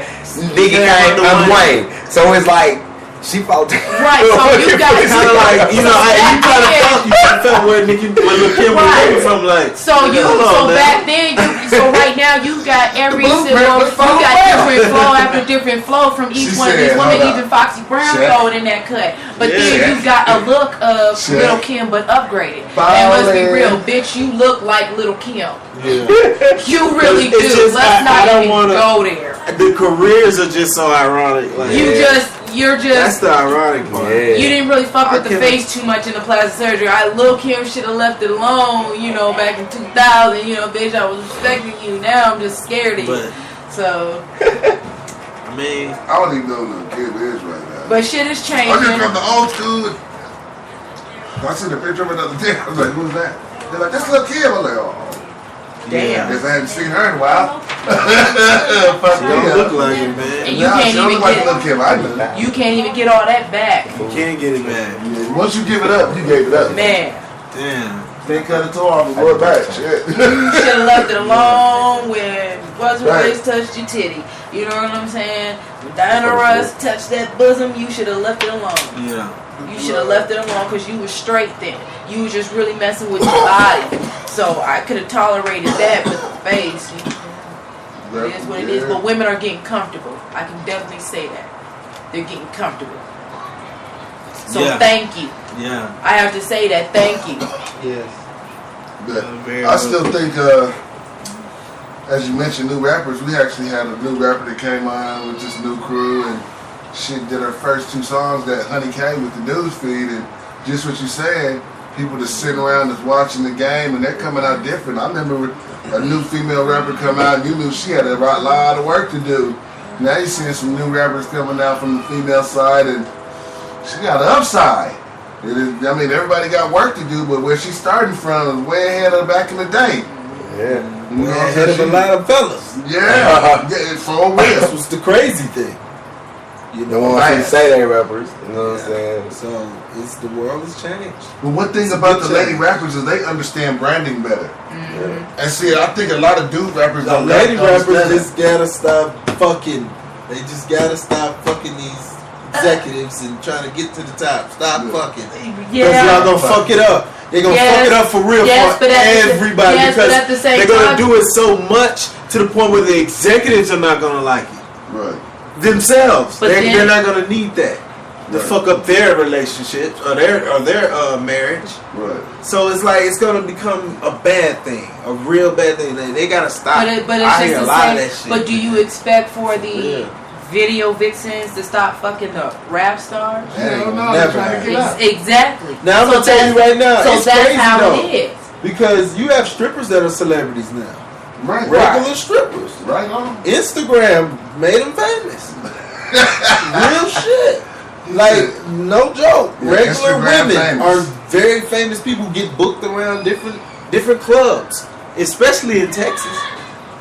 Yes, it's big time in Texas. Like, they got a lot of regular strippers who strip at clubs where rappers come.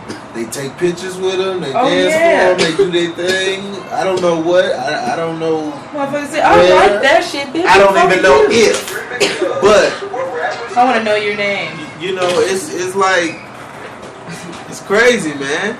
It's crazy. It's wild. I know. You know, all my family. I'm the only person born in Denver other than my kids. All my family's from Houston, Beaumont, Dallas. That's a market. And you know, you get out there and what you say, like the strip club is big out there. Big time. So I can see where Instagram can have a circuit. Yeah. Because you'll come across a girl's page who strips at one of the biggest clubs out there, strip clubs out there now is V Live. That's where Drake be and stuff. Yeah. So you go on her Instagram page and sure thing she'll have 400,000 something followers. No joke. Getting booked like to come appear at different clubs around the whole South, getting money. Like this shit is wild, and you have to pay respects to them because it's like, which way this is? I thought it was going. Come on over here, baby. Yeah, it messed up. There you somehow. go. Oh, Lord. You are. It's all in the So- name. See what happens? Yeah, so it's a lot of they making money down I know I there. had told you. Like it's a market. It's a market. So you that ain't gonna never stop. Rappers they becoming as famous as rappers now. So that's never gonna stop. That's just giving them more access to look at Tiger and Black China. Yeah. He met her in a strip club. Now she's his, you know. I that's his thought she wife. looked familiar. That's his wife. She got a baby too. They got a baby together. And she kick it with Kim Kardashian. You know, so I mean, it's not bad though. Don't get it wrong. Because What's the chick out of Houston that's balling now that she ain't really in the strip club that more? That what's her name? I fucking got her songs not too long ago and played it. Damn, I can't believe I can lie. Huh? The lie Michelle. I wanna. It might be that, but she's a light skinned chick. But in Houston, I guess she's bubbling. She opened up some H-Town Sierra. No. But she had some kind of yoga dance place open up. She came from being a stripper and then dropped some kind of song and it got on the radio and bubbled out. Oh, Just Brittany. Just Brittany. Yeah. And she showed how people at that strip club worked. Yeah. She talked shit on her video like this a brand. Shit. Just Brittany's smart though. Yeah, smart as hell. She's walking around with money. She's using the strip club and all that money to fund her career, and it's working. She's walking around here with jewels on her ass like she's in Hollywood. Yep. I am dying like she's doing it all And what makes it better for her is she's beautiful, so she can go on Instagram. She don't even have to be an artist on Instagram. She could just show her body. She's gonna have 400,000 followers. She probably fuck around and have about that.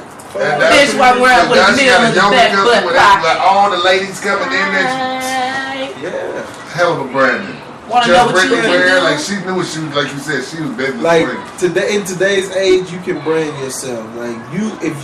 Like they've really, the record labels and the music industry have really given you the power to become your own music entity. Mm-hmm. Like you can literally shoot your own video, record your own songs, be your own publicist, print out your own contracts from the internet. I mean, do your own ASCAP. Yeah. You can do your iTunes. Yeah. Send it straight to your bank account. You know what I'm saying? You ain't gotta worry if the money is not. Shoot your own video, put it on your own YouTube, your own Twitter, Facebook, Instagram, where everybody's at. Like the world has made it easier for you to become a star.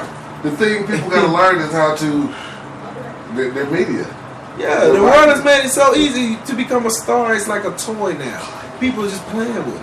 When you go in, It's easy and they to say become social famous, blast, bro. one blast, and the motherfuckers in Europe. I bet if you stood on Instagram right now, and it's gonna be some wild shit, and it's coming left field. But if you stood on Instagram right now, butt ass naked, dancing, you gonna have 200, 300,000 followers within 6 months. Because it's gonna start moving through. Because you're simply doing something that no one else is doing, and it's stupid. And that's what makes it right now. You know, see, you make me mad now because I'm gonna be honest. I don't work Instagram probably like I should. At first I was working it, then I kind of stopped. I'm more of a Twitter, Facebook. Now I'm gonna go. Hey guys, I'm going on an Instagram tirade. Yeah. Me and my selfie explosion. I know I take selfies with everybody, so you know I gotta take a selfie with me. I'm the selfie king. I've been on this marking my landmarks. Cause when I was telling you earlier about being on TV. I had this motto, right? And I look back at it, probably wasn't the smartest motto. But my motto back then was, I'm not taking pictures with people. I'm doing the interviews, and I wasn't getting pictures with the stars I was getting interviews with. So, you still got the interviews, but I wasn't tracking my trail or nothing. So, lately I've decided that everywhere I go, to start capturing selfies. Right. Millions of selfies, just everybody. And now people's hunting me down like, hey man, you about to leave? Like, we didn't get a selfie yet. Because I look at it as like people need to know your face. Well, this is crazy. And the thing about it, that folder started bubbling. Yeah, and you know the thing about it, selfies are starting. That's so. Women been doing that for years. Right. They been in their cell phone doing that shit for years. Because I know when I go out and motherfuckers, I'm friends on Facebook, they spot me. That's why it made it easier for people like Nicki Minaj and all these other people to promote themselves because they do that already. They know how to stand in the mirror and make themselves. And it's crazy that it. I mean, like honestly, you know, and now niggas do it. I mean, I started doing. We gotta do different. Yeah, I do odd adventure shit. You know, stars, family, artists, and then crazy shit. Like I referee. So the first selfies I took is me out there refereeing with all these players. Get over here, nigga. Yeah. He's like, is he in a referee suit? He's like, is that the doctor? Wait a minute. Nobody really knew. You know, that's just part of life you didn't know. So you got to see something. And from there, it just started going. So we just kept doing it. But in the coming time, like you got Titanic out. What's the next city you going to? Like, what's the next movie? The next city I'll be in Atlanta. I'll be doing some things out there. And I'm really just got, because we just got really connected to an investor. And I haven't been speaking on it much, but you know, we're into a big deal that we're finna close. Hopefully God will allow us to prosper in this deal. And you're gonna see some new things. You're gonna see a lot of new things. I'm not even gonna speak on it, but you're gonna hear about a lot of new stuff if this deal works out. Well, we definitely want to keep trying and keep going on. I mean, even if you're out of town, you got something popular and you think you want the region to know what's going on, call us up. Right. We'll jump you on, let the people keep the people posted up, keep everybody in the region activated how to get a hold to the music. Yeah, definitely. You know what I'm saying? How to stay close to the movement. Once again, tell them how to get a hold to you. Yes, you can get a hold to me on Twitter, Facebook, and Instagram, and SoundCloud at SUPASTAAR #1. That's Superstar 1. Let me say it again. SUPASTAAR #1. I sound like a robot, but shit. You gotta tell, this is a weed radio station, they high. So sometimes you gotta take it back, you gotta slow it up, repeat it. You know what I'm saying? We know our people high. You know it's thick when you make a song about it. Yeah. I always do that. I gotta make, when I'm trying to remember numbers, I gotta make a song about it just to, you know, when I'm trying to get to the screen that I need to fucking say the number for. I have to be like 768-452-768-45. if I just look at the number and then go to where I need to save it, I forgot the number. I will have to go back, look at the number again, and then go back and do it again. If I don't sing that motherfucker, I will forget the hell every single time I do it. Because I smoke that goddamn much, bro. Yeah, see, I can relate. I smoke too much. Smoking's good for your health. It is. And you know what? I think it's messed up, man, because it's like, this don't kill you. No. And they look at us and they laugh when we say that. And you're in Texas, right? Yeah. And you so know that's crazy. Oh, well, you know, I did find out the other day that you can actually have, I don't want to be wrong, but up to 112 grams federally and not get messed with in Texas. Found out in the middle. I disagree with that.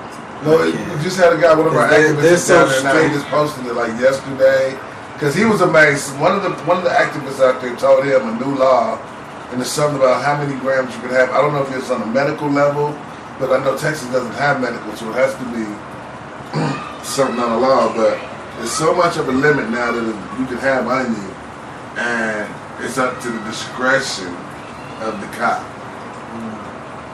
Nah, I'm gonna tell you right now, them cops down there. Ain't no discretion. You getting locked up. You said it's Dallas. I stay in Dallas. Oh, yeah, they ain't going down. Oh, they ain't going down in Dallas. Well, I'm doing a couple rallies in El Paso, a couple places. I'm helping people in Texas. I'm definitely be coming through Texas a lot because Texas has to get legalized. But we feel like, honestly, if you can get California legal, so will the rest. California will lead California's going to lead everybody into a yes vote. That's Texas is gonna follow California fast as fuck. They're both the biggest. They're not gonna let California get that money without them. Yeah, this is thinking on the money level. This is the money level. Yeah, California. Fuck the local side. Because you know, that's what I'm saying. California got what 32 million. If they do that statewide, they're gonna burst. Yeah, California is 44 times the marijuana market of Colorado. Yeah, just they're not legal. So they're probably gonna profit as much as the U.S. government. California could change their whole economy within 6 months. Fuck around and make a couple billion off just that market, bro, and the other shit that they make money off of. Especially you add that to what they already make money off of. With the sports teams and the Hollywood parks, Hollywood. You would. Like Vegas, you know, Vegas brought up some dumb shit. The back. Vegas is smart. You know, Vegas is legalized, right? Yeah. But Vegas said, we don't give a fuck where you got a red card at. Wherever you got a red card from, it's good here. First place to do it almost. Rhode Island was doing it. I think they stopped. But Vegas, that's a gangster move. You're telling every motherfucking tourist, come here, goddammit, if you got a red card, because you can still get high and we ain't gonna fuck with you. Damn. Now tell me what's about to happen in the medical world. I'm already trying to get a hold of motherfucking Vegas tourism. Y'all know y'all want to advertise with me. Get the fuck out of here. Y'all trying to get a hold of my people. Y'all want the weed people to know where to go. Yeah. They just opened up the floodgates to the weed. Like, so Texas, I know, like, every time I'm about to come, my family's like, you know, you can't come out here with that bullshit. You gonna go to jail. Yeah, First words, nigga. I'm probably doing the best. And you know the worst parts is the small towns. They will. I mean, I know just because of my name and because I don't just do music, but I do talk downtown at the Capitol, and I do activism. So if it's not weed for me on radio, you know what I'm saying, I'm visible in front of places. So in some small towns it could be a bad ride. Yeah. This fucking weed because they're right on the side of the road and they're 8 blocks of hell. Yeah, they right there with you. I tell you, you look at them, they look at you. You better believe they coming to get you. Best believe. Yeah, do I have eye contact? Yeah. Yeah, you make eye contact, you out of there. I've been put on every single time in Texas. Every small town. You're on the road. We used to do it all the time when we was traveling on the road. Driver look at, pull them over. Pull our van over. We so happen to have weed. Everybody gotta eat. Barely got away with that one. Cause they tore that truck up. We was all 8 of us on the side of the highway, lined up on the ground. Boy, four police, cause we on the road, so we in the big white van. You know, had all our luggage all out, doors all open. All black. I've been through that, and we didn't eat all the. We didn't eat every last piece of weed we had. All they found was like little guts and shit, cigar guts. Ripped that shit apart. Them boys don't play in Texas, boy. That's how they get their money. That's how they get their money. Yeah, that's how Memphis get that money. 85%. That's a state money made out of drug custody. I was just mobbing that Bill Street boy. Walk by the cock, I was like, man, time. That's only because you was in the projects, bro. Average person is like the projects, bro. And that's what I'm saying. For like a small town, there's not nowhere. Who don't have a lot of money. Like, yeah. It's money. Yeah, that's money. Yeah, oh yeah. So, because they turn that into somebody else and they get money for the state or for the city. Trying to keep the sheriff's office open. They be trying to turn it into other, I guess, agents, FBI or whoever, to see where they getting it from. You know, that's how they do it. That's how they try to solve big cases for them little bitty cases that they be catching. So shit, Texas be having them big ass busts because of shit like that. Yeah, in Texas, they get you in there. They kind of rough. They tough. They're real tough, man. Jail ain't easy. Jail ain't easy. You got places like Huntsville, man. I got locked up in goddamn Brenham. Brenham? Yeah, right outside of Houston. For some weed. That was a different time. I got lucky at Fifth Ward. pretty much, hey boy, in Fifth Ward, they pretty much pulled us over and said, look, man, we know y'all from Colorado with all that bullshit. You better get your ass out the neighborhood, and if you get pulled over with that shit, you're going to jail. This your warning. Oh yeah, let me tell you. We went right on out the neighborhood. We took the warning. Oh yeah, Houston cops don't play. Them the worst ones. There was 4 deep in the car. I was like, who does that? Oh, we used to be in the club. We used to be in the club. Oh, they'll get them sticks out, pick you up by your neck, and carry you out the club like this. Oh man, Straight up. Jamaica, Houston. Them boys don't play, man. That was the first time I saw the police break a fight up in Houston, and I talk about it on our show because we had a whole TV show down there about Madness, and we're watching from the VIP section, and the fight breaks out, and us as Denver people, we used to stop. The lights come on, everything stops, security comes in, they're fighting to try to break it up. Nigga, the fight started in Houston at Jamaica, and no one stopped dancing. Police appeared like black ninjas with sticks and just started whooping all the fighters. Snatched their ass up and dragged their ass out. The DJ didn't cut no lights on, the beat never stopped. That was the first time I ever saw no one stop partying. Just the police appear like ninjas. And every last one of the cops was yoked.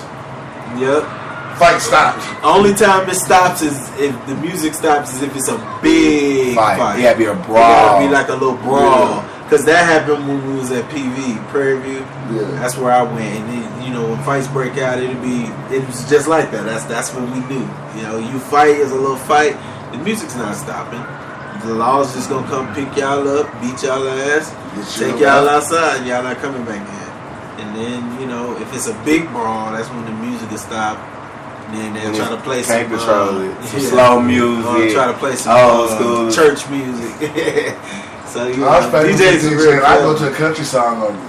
Yeah. Oh yeah, they did that too. I broke a whole fight up one time with the gangster niggas just arguing about ready to go. I just switched up. All my exes live in Texas.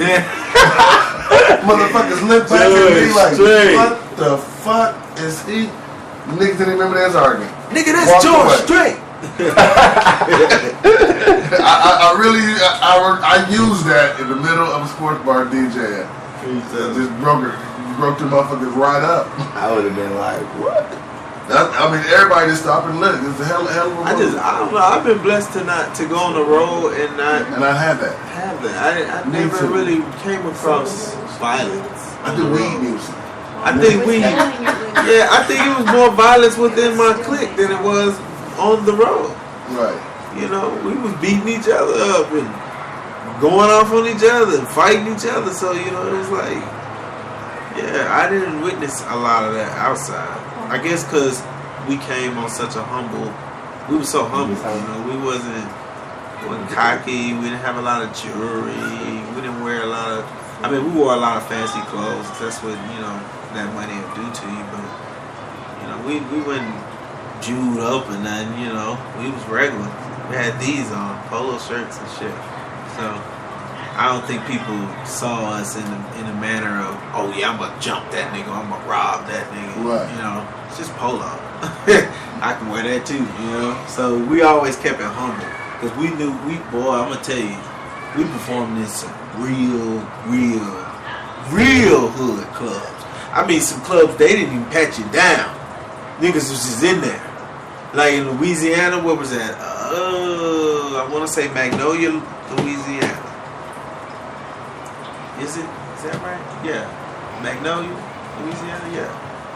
We went in a club down there. It was Club Platinum. And we pull up. And let me remind you that this is actually the same trip we got pulled up on the South Highway. Now that I think about it, because we was all in the white van when we pulled up. So we pulled up to the front of the club. And do you know the very first thing that my manager noticed was they're not patting nobody down here in this club. From the car. But you noticed that shit. Especially when they're up front. I was like, bro, bro, that's not usual. That's a sign. What the fuck? What the fuck did we get ourselves into? Because he said, because at that time, the promoter wasn't answering the phone, and he hadn't been since we gotten pulled over. I think we told him we got pulled over and they finna search the car, and he stopped texting us. He stopped calling. And he started answering the phone. Even up to the point where we just knew the address, so we still pulled up to the club. We had to pull over, get dressed in the car. Like, that was a bad experience. That whole show weekend. Well, just that show. I think we had another one, and it was pretty good. But, yeah, man. So, shit. That's what fucking happened. You see, we got there was some gangster stuff. My hood story came out of Vegas. We're doing a show in Vegas, and we did an after party of a Mike Tyson fight. So we pull up to the club, and we're all in the club, but we're kind of standing in the VIP section, but there's a set of steps. And as I look to the left on the steps, I see me pass a gun. Oh, shit. I go, bro, they passing guns. I look back, he's passing another gun. Oh, shit. I'm going, okay, dude, I don't think nobody's seen this but me, but they on the steps. Like, somebody else had, okay, maybe security seen them pass a gun, but fuck that. At this time, I'm like, dude, go to the car, please, and get us safe. Something's not right here. But we're going to move to the other VIP on the other side now, and we're just going to rock and leave. Because I ain't been in the club and shit, damn sure. I mean, we did shows in 5th Ward. Yeah. It ain't no pat down. Right. There's just no pat down. It's bad seats, the 3-in-1, the hole in the wall. Ain't no pat down. Yeah. When you walk in there, it is what it is. And them niggas is like the Apollo. They like the Apollo. They'll boo you. Yeah. Get them niggas off the stage. What the fuck? Yeah. Like, niggas in Texas, you know, they rock with you, or they could get kind of tough on you. Yeah, it's I'm gonna tell you, coming with my song when I was coming out, it was really, you better come hard or we boom quickly. Like, when that song come on, if it ain't tough, boo! Prairie View was a monster, because the thing about it was, you had, and this is what the demographic that I knew, that's what made me, prosper. You had Dallas and you had Houston at one school. And then you had Port Arthur and you had all those other surrounding areas. But you had Dallas and Houston. But Dallas and Houston was all in one school, and then the school was in the middle of nowhere. So everybody. I always thought of Prairie View in a different view. And you say that, it makes me think now, like, how did you not think that? And that's the market that you have when you go there. And that's what I use. But that means that it's tough, because these are the two toughest markets to get into, despite all the people.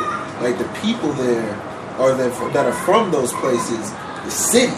So the city is already tough on you. You know what I'm saying? So their mind frames are different. So they're immediately about, looking good and being good and sounding good. So if you come and you sound whack, it's a problem. You're gonna get booed. You're gonna get booed real bad. And that's the demographic about it. Like, Houston and Dallas in the same spot. Like, yeah, it can get serious. Oh man, that's been so funny, because I made so many trips to Texas, and I swear to goodness, I never thought of crossing through Prairie View. And as you said, it was the craziest thing how I could have never thought. And I mean, the thing about it is, I'm not like a newbie to Texas. Right. My family's there, you know what I'm saying? Yeah. And I did Texas Tech, I did Longhorns. Like, part of my hustle is I would always book shows during the big rivalry weeks in Texas. So when you come in, we would catch the caravan loads of the rivalries and the gas stop and damn near pick up 3/4 of the university just joining their college caravan to the college because it was already booked in the college town. Right. And it made us pick up a lot of people. And now you said, I can't believe that we never even thought go to Prairie View. Yeah.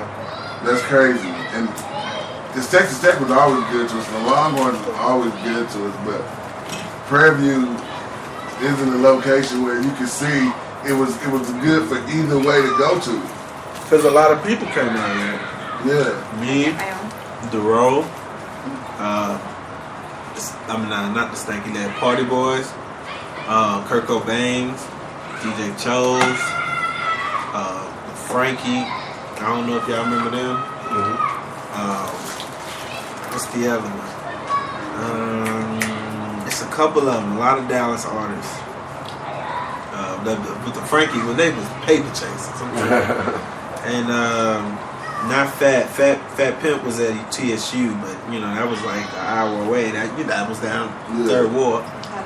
And I mean, we all came at the same time, so that time frame was just, we had to treasure that shit, because a lot of y'all came through. Yeah, because I mean, that they was calling us Motown, PV Motown. They was gonna do a documentary because so much talent was coming out of one school.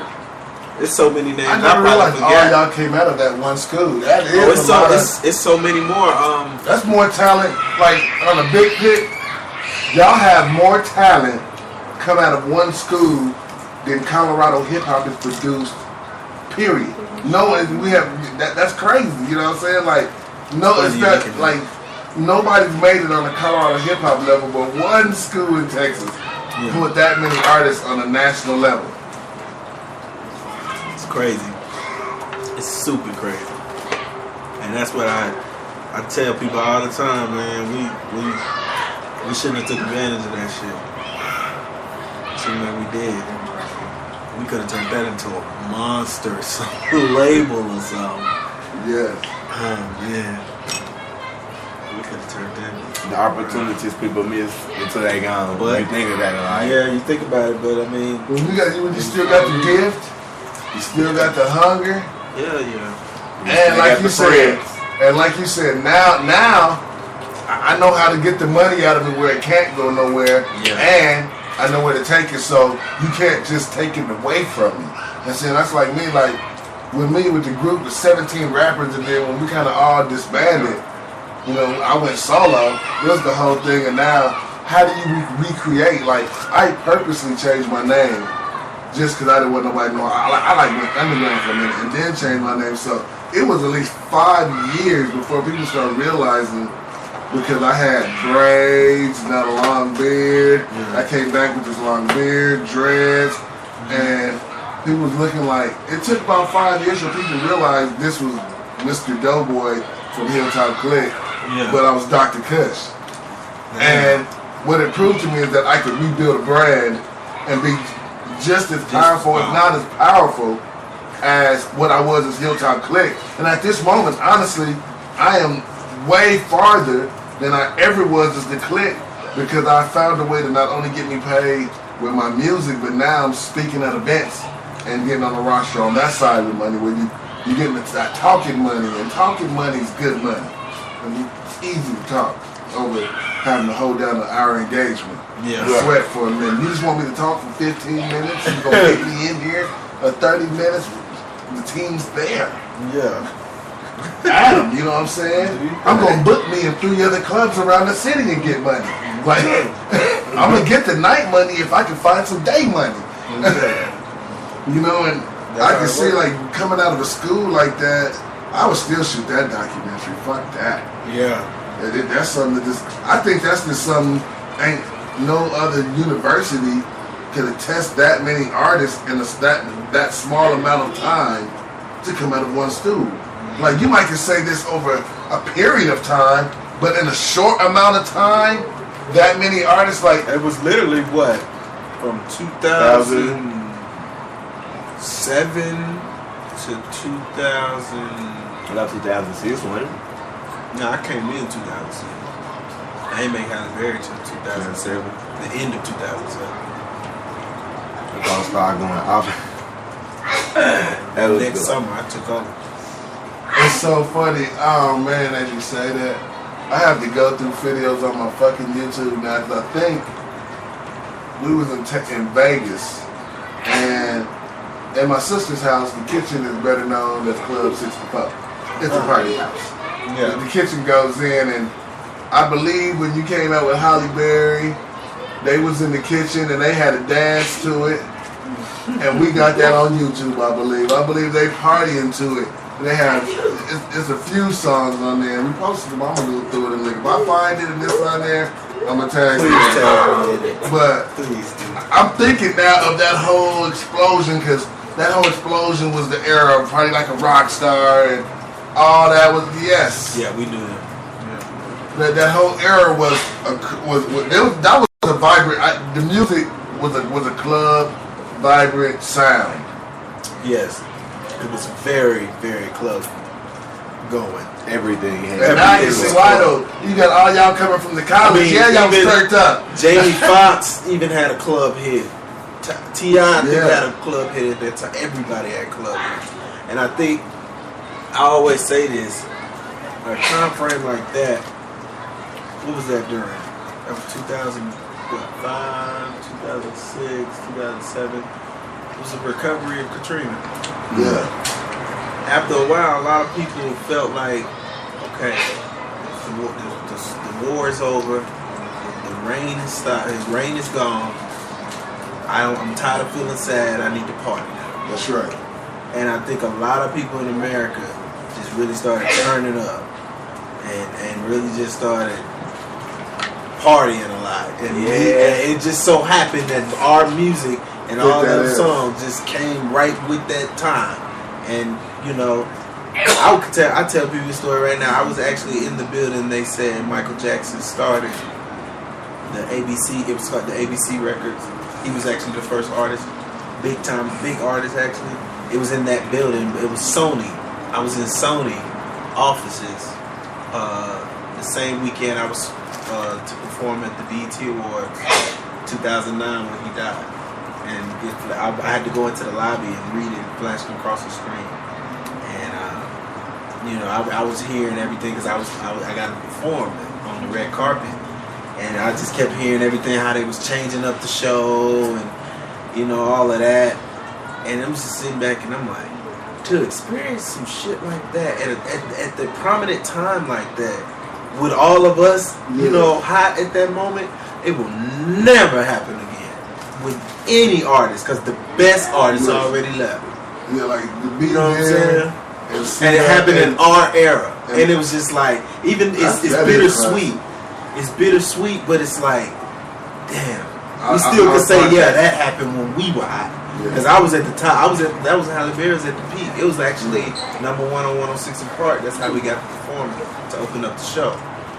And it was just, man, shit was beautiful, bro. It's just a beautiful thought. Like Michael Jackson, he took his last breath when we were doing our thing. So at least he got to hear me. I probably would have had his favorite song. Never will know, but I can guarantee I probably had a good chance it was. Yeah. Because he loves good music. Yes, he did. So that's why it ponders all of our minds. I tell people that all the time, and they fuck them up because they start thinking different. Yeah, they start thinking different. Because they had to change everything up. They changed bro.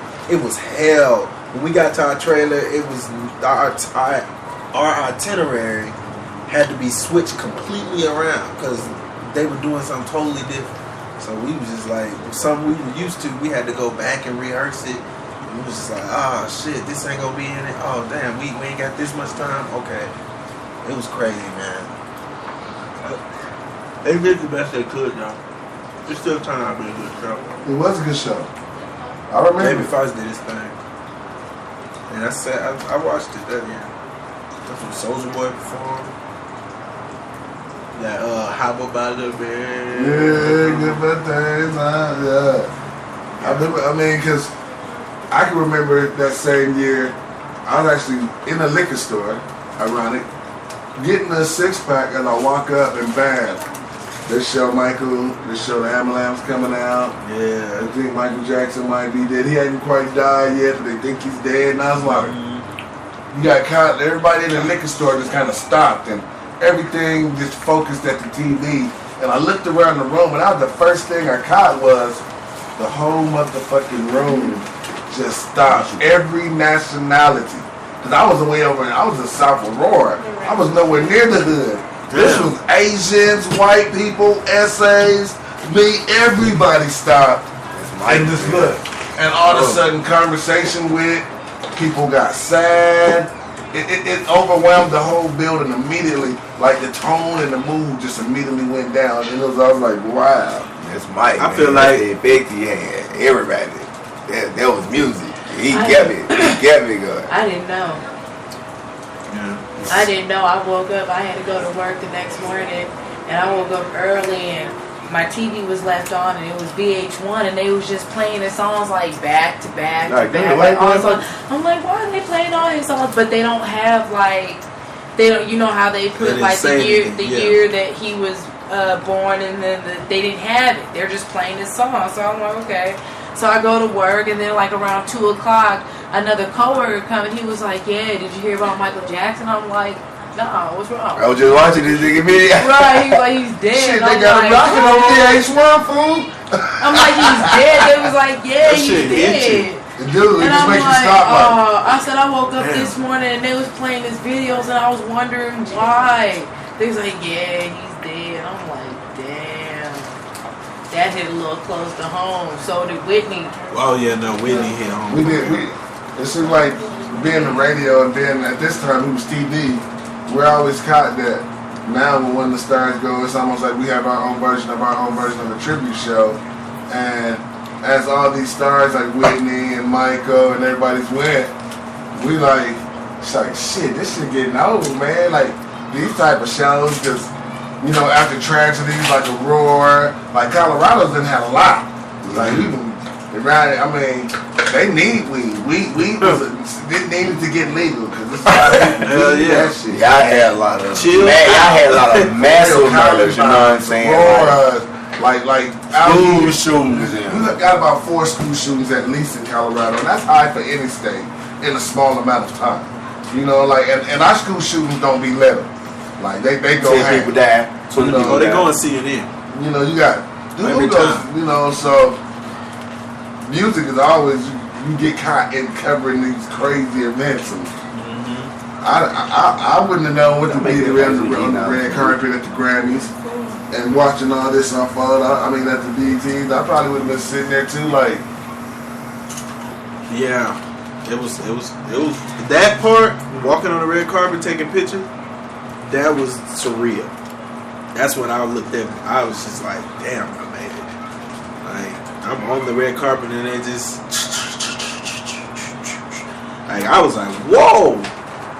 It was big time, but meeting everybody else is what really made me feel like, okay, I'm here now. Because I'm here with y'all. Even if I leave, I'm still here, you know? And that's what it is.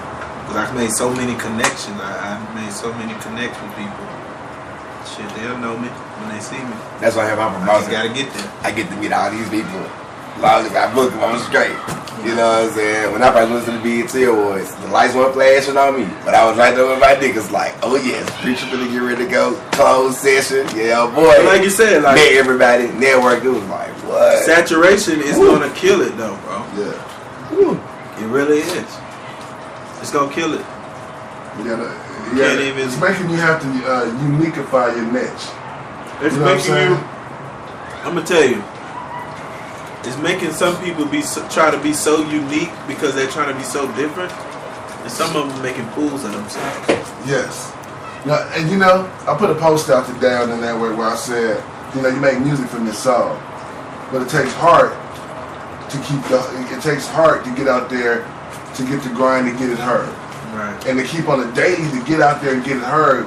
And people sometimes don't understand that the music that comes from your soul, if you're a gimmick rapper, then you're a gimmick rapper.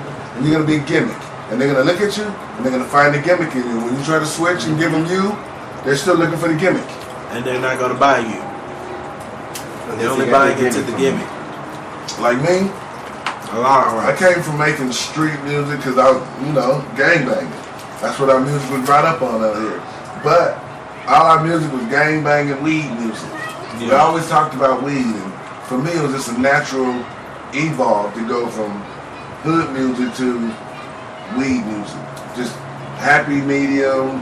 It signifies where I'm at in life, you know what I'm saying? That me and this weed is some happy ass shit. Really? That's why y'all fuck with people like Wiz out here. Yeah. Why you chugging him? Wiz. What? Wiz. You got hands on me? How much is it? Honey. I'll give it back to your chicken wing. I'm back. Ooh, that Kool-Aid's delicious. I love it. Look, it tastes horrible at a crib. Like, I ain't gonna lie. You can sell me a... You got Kool-Aid. Right, Wiz on honey to come do anything. And then his girl, Amber Rose from her too. Like, he need all his bread. But, yeah. You know, Rose from the he Springs. got a new record out and a new album, so he's probably not at 100 right now. He's probably at 200. Just to be honest. Hey. What was he on the He goes up when he comes. What was he on the? Remember the post I put up with all these prices? I think he was like at 100 on that 100. Well, he got new. Oh, that thing I put. Yeah. I don't know. I think he 175 on that. Might have to. But think about it. You book Wiz anywhere for you sold out. Wherever you book, you sold out. You know what? If you hit him for that 175 and you jump on that 175 too fast, it's gonna go to 250. Guarantee you that. Guarantee you. That 150 is the bait price. They already know you got If you money. bite that 150, they're going up. Bite quick. Some niggas be biting quick. Yeah. Yeah, I got you. Come on. Nah. Alright. His regular price is $250. Since you got 150, I know you got that. Just know. Or you got a friend that you can go in, but I don't know what you're gonna do, but something better happen. And then at the last minute, if you don't call back with it, they might take the 150, but they're gonna work you. I seen it. Because napkins? Baby, some napkins in I think it's some in the drawer. I bet you that. We use those things. Oh, we use those. You know where they get you at though? Where? Well, I'm gonna add myself in. We get you with them requests. We be requesting how much and what we need. But their requests, boy, outrageous. Hey, Snoop. Outrageous requests. I saved this writer that Richard Snoop request is out this world. Snoop sent us such a funny contract. Y'all have to see and Drake Ryder. shit. Huh? Y'all gotta see Drake shit. Drake. Just Yeah, I seen Drake shit. Well, I know I seen Snoop when he was going with the full- Superdelics, and this shit was ridiculous. He wanted different rooms for each of them. He wanted pink and purple lights with different type of food for each room. Because the Superdelics needed this, and Snoop needed this, and all. The rooms, the back area for what he wanted in the backstage area alone was gonna cost $50,000. Damn. Just for them to be cool to wait for the show to happen. It started at 100,000 and ended 300. Every time the dude out here said okay, it went up. I told him stop saying okay, nigga. You ain't gonna never get to the end of this. He said stop saying okay, nigga. He finally listened to it. They stopped, and then they was next thing you know they went back and was ready to take the other offer. You got to, dude. If you just keep saying okay, okay is an indicator, nigga. Okay, go up. You got This is Snoop. You're not gonna argue with Snoop. This is Snoop. Damn. And I was down like I had to tell you just like that. Dude, just stop. Rocco, them bro, them folks' requests is retarded. Like, man, Rocco about us, nigga, our rooms was 6,000 a pop. We was in Chicago at the View. Oh shit. Bro, Rocco had us in $6,000 rooms. rooms. Penthouse suites. I'm talking about he telling the people like, we were in the room. We was like, we finna go get dressed. We finna go get something to drink. Bro, when we hit the room, it's a drawer full of all different alcohols. I'm looking like, if I was a promoter, I would have cursed all you niggas out. Y'all still But in every room, you got 5 rooms. Man, look, ain't nobody shitting on Drake shit, bro. Yeah, Drake shit out there. I'm gonna tell you right now. That is the That was one of the most outrageous request lists I've ever seen. I don't know if it was for a special event, but I hope so. This nigga wanted, like, he wanted the big things of, you know, casserole and cornbread, 2 things of this, 2 things of this, 2 things of this, fruit, vegetables, like so many bottles of Ciroc and Hennessy, some others, vodkas. He had like 7 different liquors, about 8 different, 2 of 8 different motherfucking food dishes. You know, fruit dishes, vegetables. Then he had the regular big canisters of the, you know, the meals. I don't know how the little catering service thing. You know what I'm talking about? I was like, what the fuck? That shit was bananas. And the list is long, bro. Like, it's like 2 of a lot of shit. I'm like, nigga, I feel sorry for the motherfuckers who gotta go to Walmart and get all that shit. And then do the catering service on the tube. Like, fuck that. If that's your job and you want to do it, that's just that gotta be the type of person you are. Like, you gotta must like that shit. Because I don't think an average human being is gonna. You must be getting paid some money. Yeah, you must have been getting paid some big money from them. There's no INT. Because I know working for Daddy and them ain't no joke. Motherfuckers paid very nice. And you know Drake is at $500,000 a show. $500,000. I gotta keep going. Oh yeah. You're right. Yeah, you getting $500,000 a show. Yeah, that's what I'm saying. You're Times a are millionaire every good. 2 Times shows. are good. $1 million richer every 2 shows. Yeah. Sold out. And sold out shows. Arenas. It's just I mean, that's why I always applaud him, because anybody who can come in this game and in 7 years be a $30 million rich. Yeah. You made $30 million in 7 years? Yeah, they did too. He just came out in 2008 with Best I Ever Had. Yep. That was his the first one to jump it all off. Yep. And from then on, that's $30 million. You worth $30 million. Been here six years. And that's giving up all the money to the label. This your money, $30 million. Yeah. And you that's But that some work. years back before he did Because that, he did a lot of came videos, across a lot of money was paid out in That's what I said. He had said, Yeah. I just believe that he spent all his Degrassi money. You know, if he had Degrassi money, he would have been rapping a long time ago. Because he would have used his money. So, I didn't even know he was a little special ed kid in a wheelchair. yeah, that was his role. Yeah. He got paid. Yeah. I think like $20,000 an episode, or a little bit under. That was him paid. Yeah, he was on TV way before he dropped some music shit. Yeah. But that went to a whole new level. I don't know. And he came from the mixtape market. You can say a mixtape that works. Yeah, that's what put him on. Yeah, I like that. But yo, Gotti doing numbers like that, fam. Like, dude doing numbers though. It took time for Yo Gotti. He wasn't. You remember Yo Gotti wasn't a prominent. I mean, it took From time. the I mean, but you gotta think about it. He was behind MJG, 8 Ball, 3 6 Mafia, and then when he was coming up, you know what I'm saying, Player Fly was more hotter than him too. So he was behind all them. Right there, them ain't got my money. Everybody. Yeah. Everybody. That's why I applaud him too. He came. Everybody. He came. That man bought himself out of Cash Money contract. You bought yourself out of Baby and Lil Wayne them contract.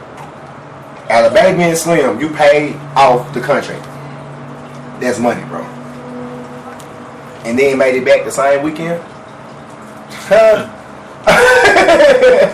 What? That's good business. This a good move. I get to keep this money this time? Fuck yeah. Nigga bottle popping. Let's go on. Next party. We're out. Now that whole team eating looking good. That's key though, because when you in one of them deals like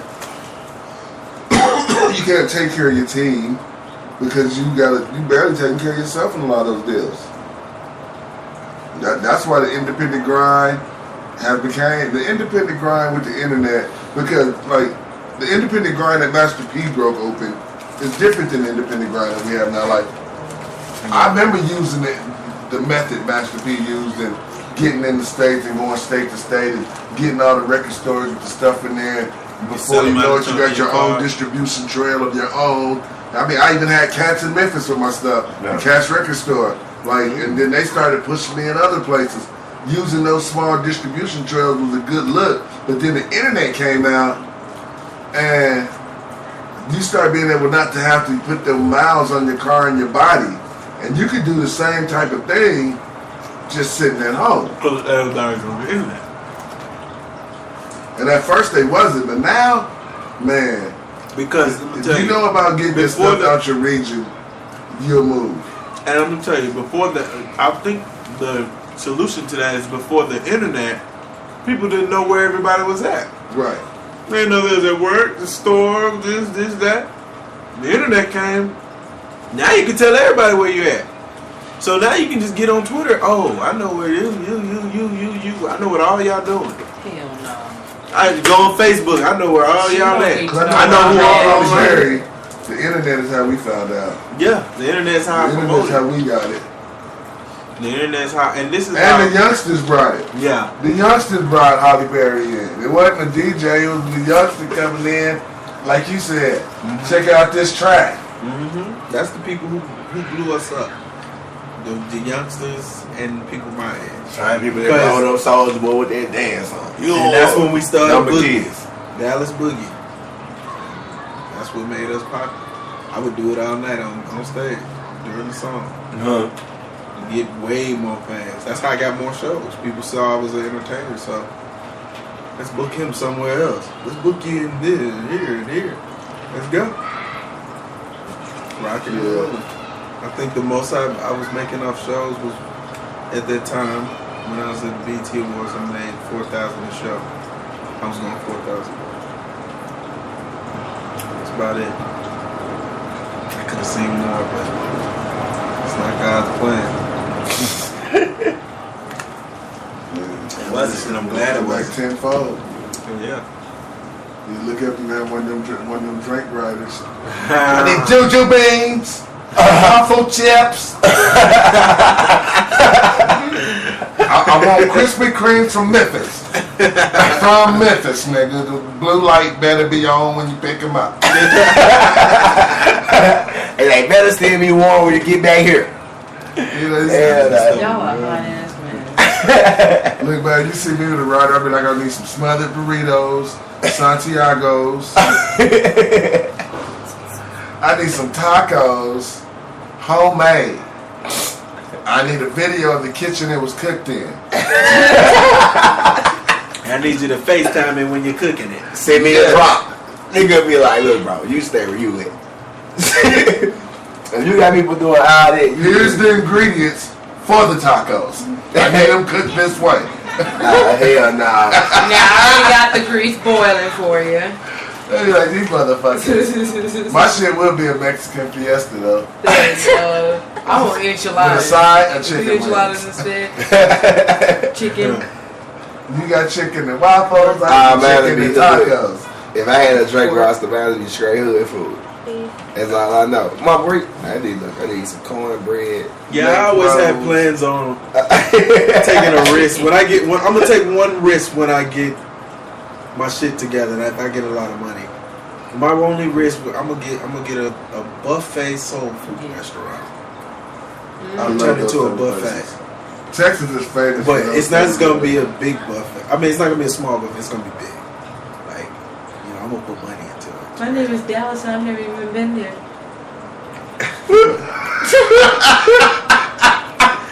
Oh no, you've said that before. Did I? That rolled off the tongue too good.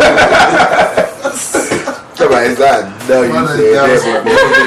It just came off too easy and it was too funny. It was too funny to laugh too hard. You have them laugh, you just want to.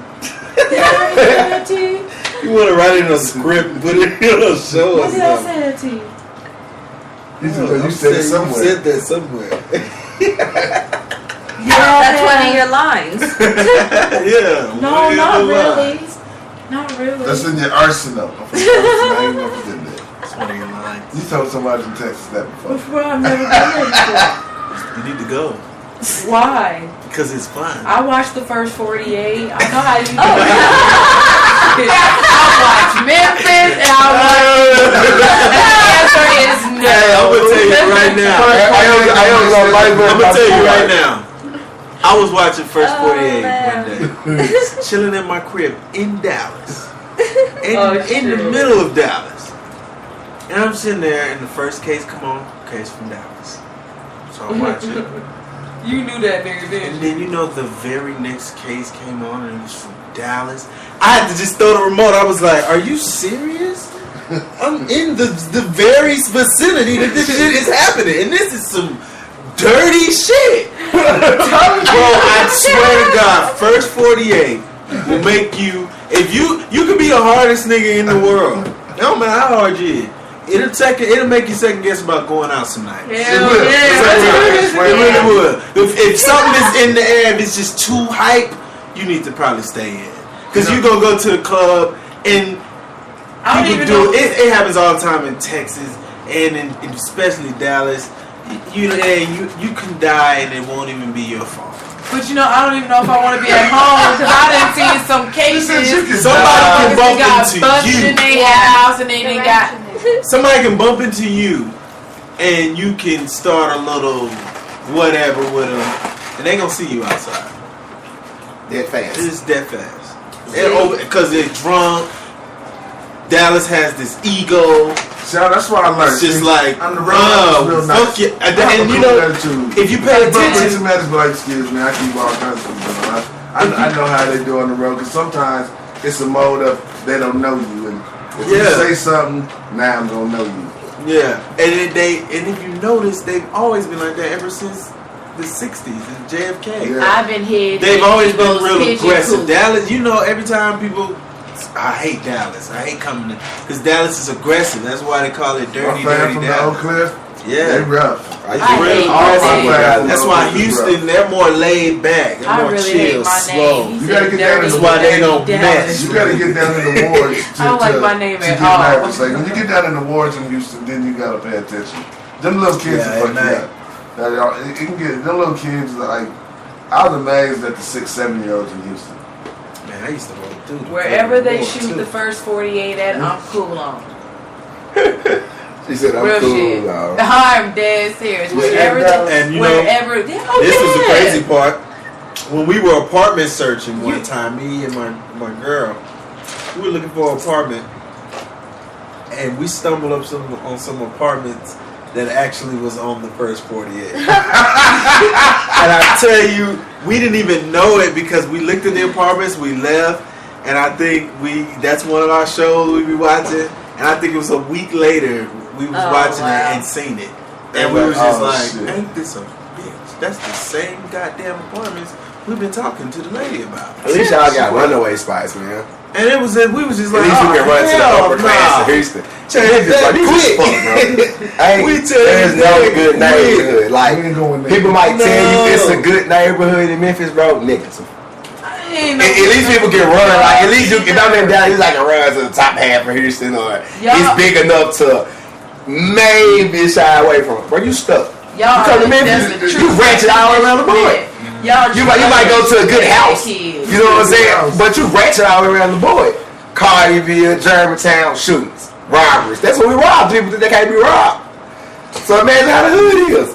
Yeah, Memphis is real bad. You see Detective Cameron? I never performed in Memphis. I never performed in Memphis. I never performed in New Orleans. That's probably why I probably ain't been experienced. Memphis is. I'm talking about. I done seen the. Memphis is rough. Memphis is on first 48 too. If you don't know, they be having some. If you don't know the people, y'all be saying when you come to Dallas, if you don't know them right, like an artist for instance, bro, if you don't know the right people when you enter that city, everything took. I done seen so many people chains get took, ran off stage like. Yeah, that's really. I think Memphis is the epitome of looking at somebody wrong and you really probably would lose your life. Yeah, attitude's real bad. Like anywhere else, you might fight them. You know, even in Dallas, you gonna fight before you lose your life. But there, I think Nah. the moment you look at The first 48 I done seen, I only saw one fight break loose and then there was two rest of y'all just shot. Got us by yeah, East St. Louis a fool. Ooh, East St. Louis. They got that club down there, boy. I was down the highway and there's a cop right there. Yeah, you said. And we pull up and the cop's like, you go that way. And we're like, you can't go into the East St. Louis. He looked at our tags, said, boy, it's too late for y'all to be in East St. Louis. Y'all gonna lose that car. Club's over there, go that way. He directed, and on the way out the club, they had the opposite way blocked. Go that way. Get your ass back on the bridge and get back to St. Louis, sir. They're gonna take your car. I was like, God damn, like they had literally cops out there to let you know, don't accidentally go left, back up in here, cause shit changes. This is not what the club is. This is the club area, the highway. That's that on some shit like, hey, we didn't solve a couple murders over here. Yeah, East St. Louis don't solve shit. Detroit. Don't become one of them. Ooh, Flint ain't no joke. Detroit is just. Wasn't it Flint, Michigan, up there with you? Ooh, we put up with you.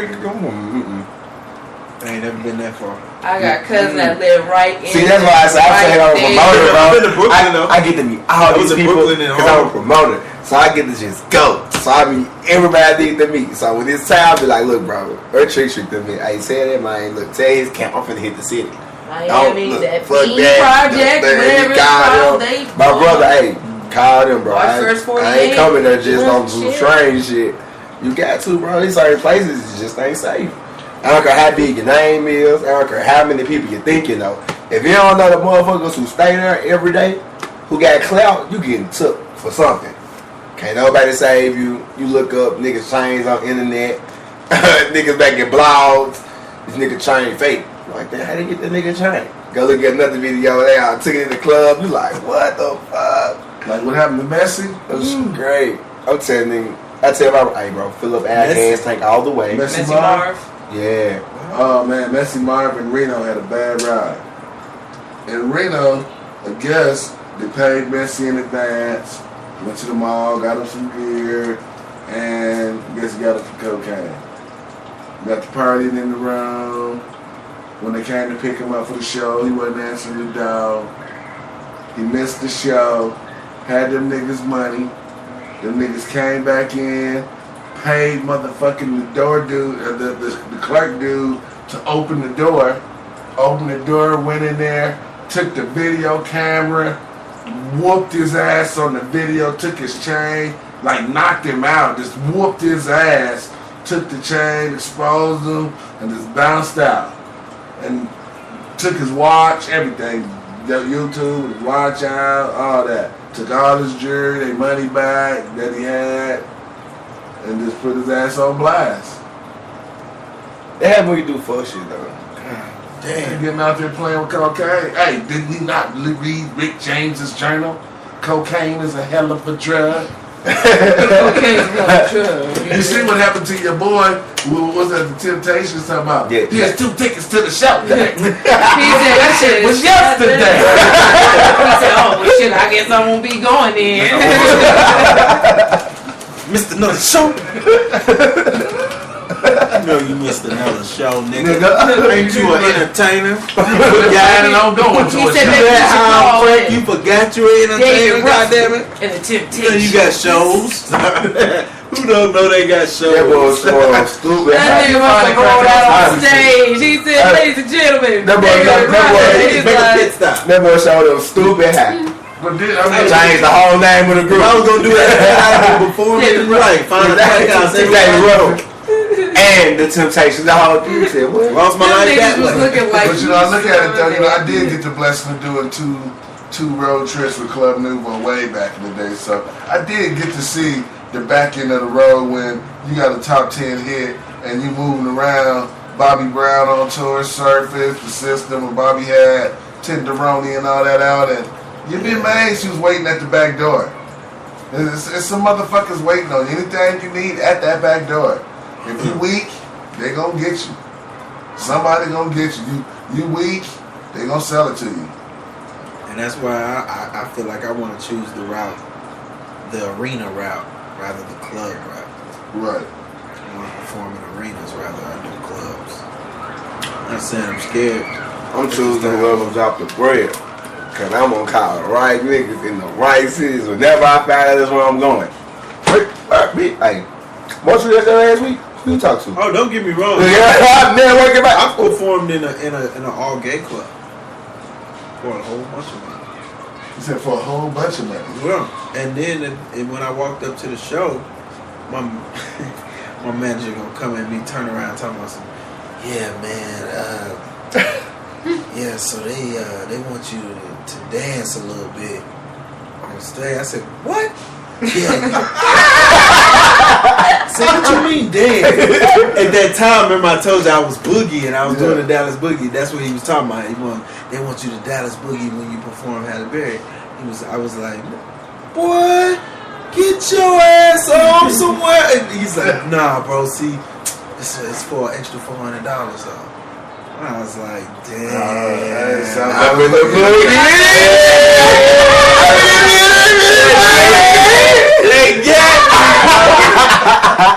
But so I walked in, I'm not knowing what the club looks like. So this is the good part. I'm not knowing what the club looks like.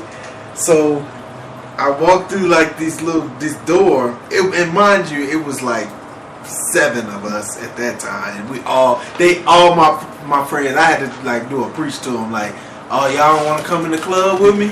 Y'all not real. Because they didn't want to come in. So we walked through the door, and we immediately are meted by not I'm not going to say, not gay girls, but they were just transvestites, and they were just everywhere. So I told the security guard, I said, okay, I need a line. Go. And you know what I'm saying? He moved everybody out the way, and then I walked up this big, like, little wooden staircase thing, I don't know. And I walked up there, and the DJ was up there, and he was pointing to me. He was, we started talking or whatever, and he was like, so where you want to perform? I said, I looked around, I was like real high up in the air, and everybody else was like down here. They couldn't touch me if they jumped 10 feet. I was like taller than a basketball goal in the air. It was weird. It's a weird club.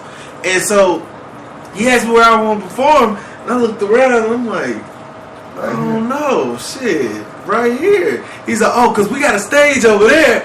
I said, oh, hell no. I said, give me this mic, man.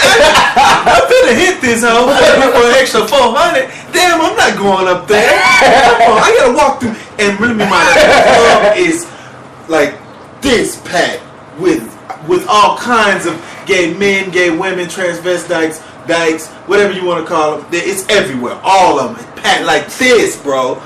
And so I'm like, you mean tell me I would have to walk all the way through that? Nah, I'm right here. I perform right there on top of that damn ledge.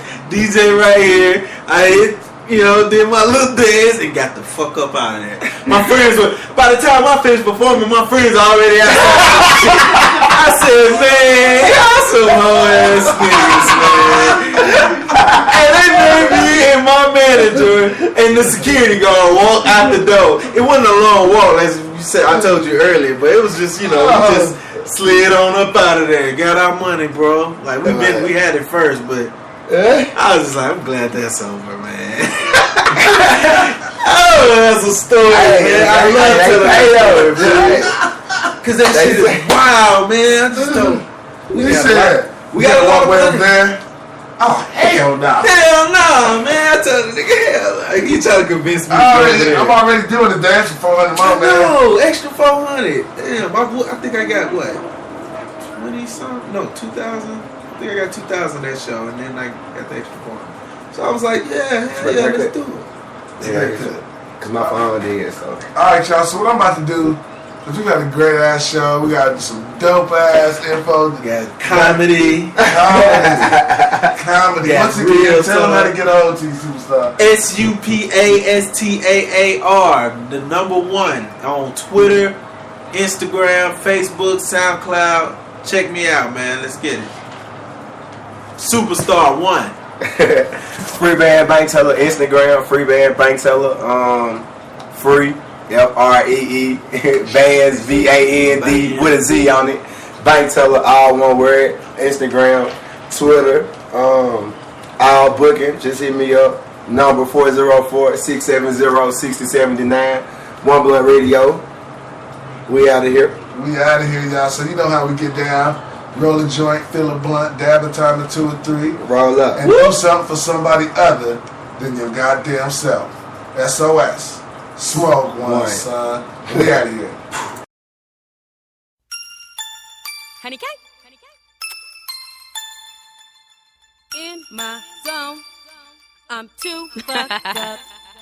Yo, nigga ain't shit. What? We about to turn up. Quit calling my phone. Tell him quit calling my phone. Check your news feed, I'm the topic of your status. Check your news feed, I'm the topic of your status. Check your news feed, I'm the topic of your status. Topic of your status. Topic of your status. Check your news feed, I'm the topic of your status. Check your news feed, I'm the topic of your status. Check your news feed, I'm the topic of your status. Topic of your status. Topic of your status. When I pull up on the scene, they like, who, Honey K? I said, what's up, bitch? We can go all day, so I'ma start shit right, cause it's going down tonight. Got the weed, got the lean, yo, nigga on my chin. Address the news feed, what it read? I'm Honey K, like why ask me? My numbers going up like smoke from the weed. Tupac hit 'em up like fuck enemies. Bitches in my inbox cause they niggas wanna fuck. Squirrel ass niggas just trying to get a nut. Had your girl last week, you ain't know she was a slut. If you ain't throwing money at it, you shit out of luck, nigga. I got bitches in my inbox cause they niggas wanna lick this shit. Cause they niggas wanna lick this shit. I got bitches in my inbox cause they niggas trying to lick this shit. Cause they niggas trying to lick this shit.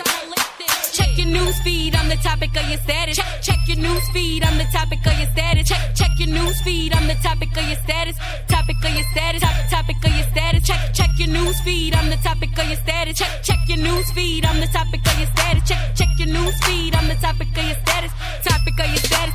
Topic of your status. Facebook got you bitches thinking you the baddest. Broke bitches snapping pics, still looking like these maggots. Niggas gon' hate this shit real once, so I'm a classic yellow bitch who roll up, light it up, but never pass it. Only thing on my mind is getting rich. Fuck talking, go hard on a nigga and a bitch. Slap a bitch, whoever snitch, never backing down. Honey K, straight clown, shoot a hoe down, bust a whole round, smoking by the pound. Up in VIP, bitch, we getting throw. Females twerking ass, no cash, steady getting low. Niggas bouncing right to left, show the lean young dro. Hella certified, make her own money, let's go. I got bitches in my inbox cause they niggas wanna lick this shit. Cause they niggas wanna lick this shit. I got bitches in my inbox cause they niggas tryna lick this shit. Cause they niggas tryna lick this shit.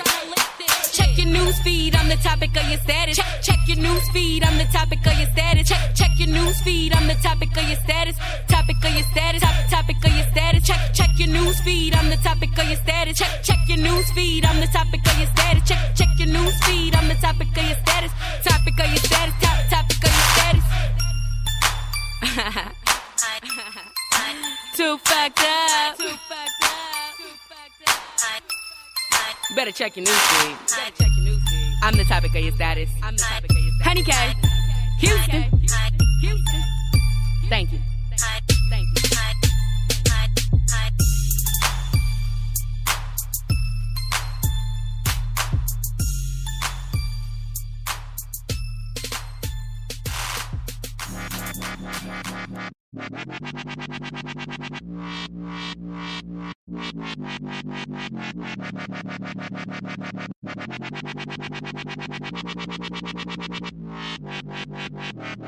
I don't need no cocaine, no crystal meth, no heroin, no gin, no Captain Morgan, no pussy hole, no OJ. I'm okay with Vancouver A and some Eddie around me for at home bake. One Blunt Radio and I'm straight. Smoke when the sun will more can I say? Weed.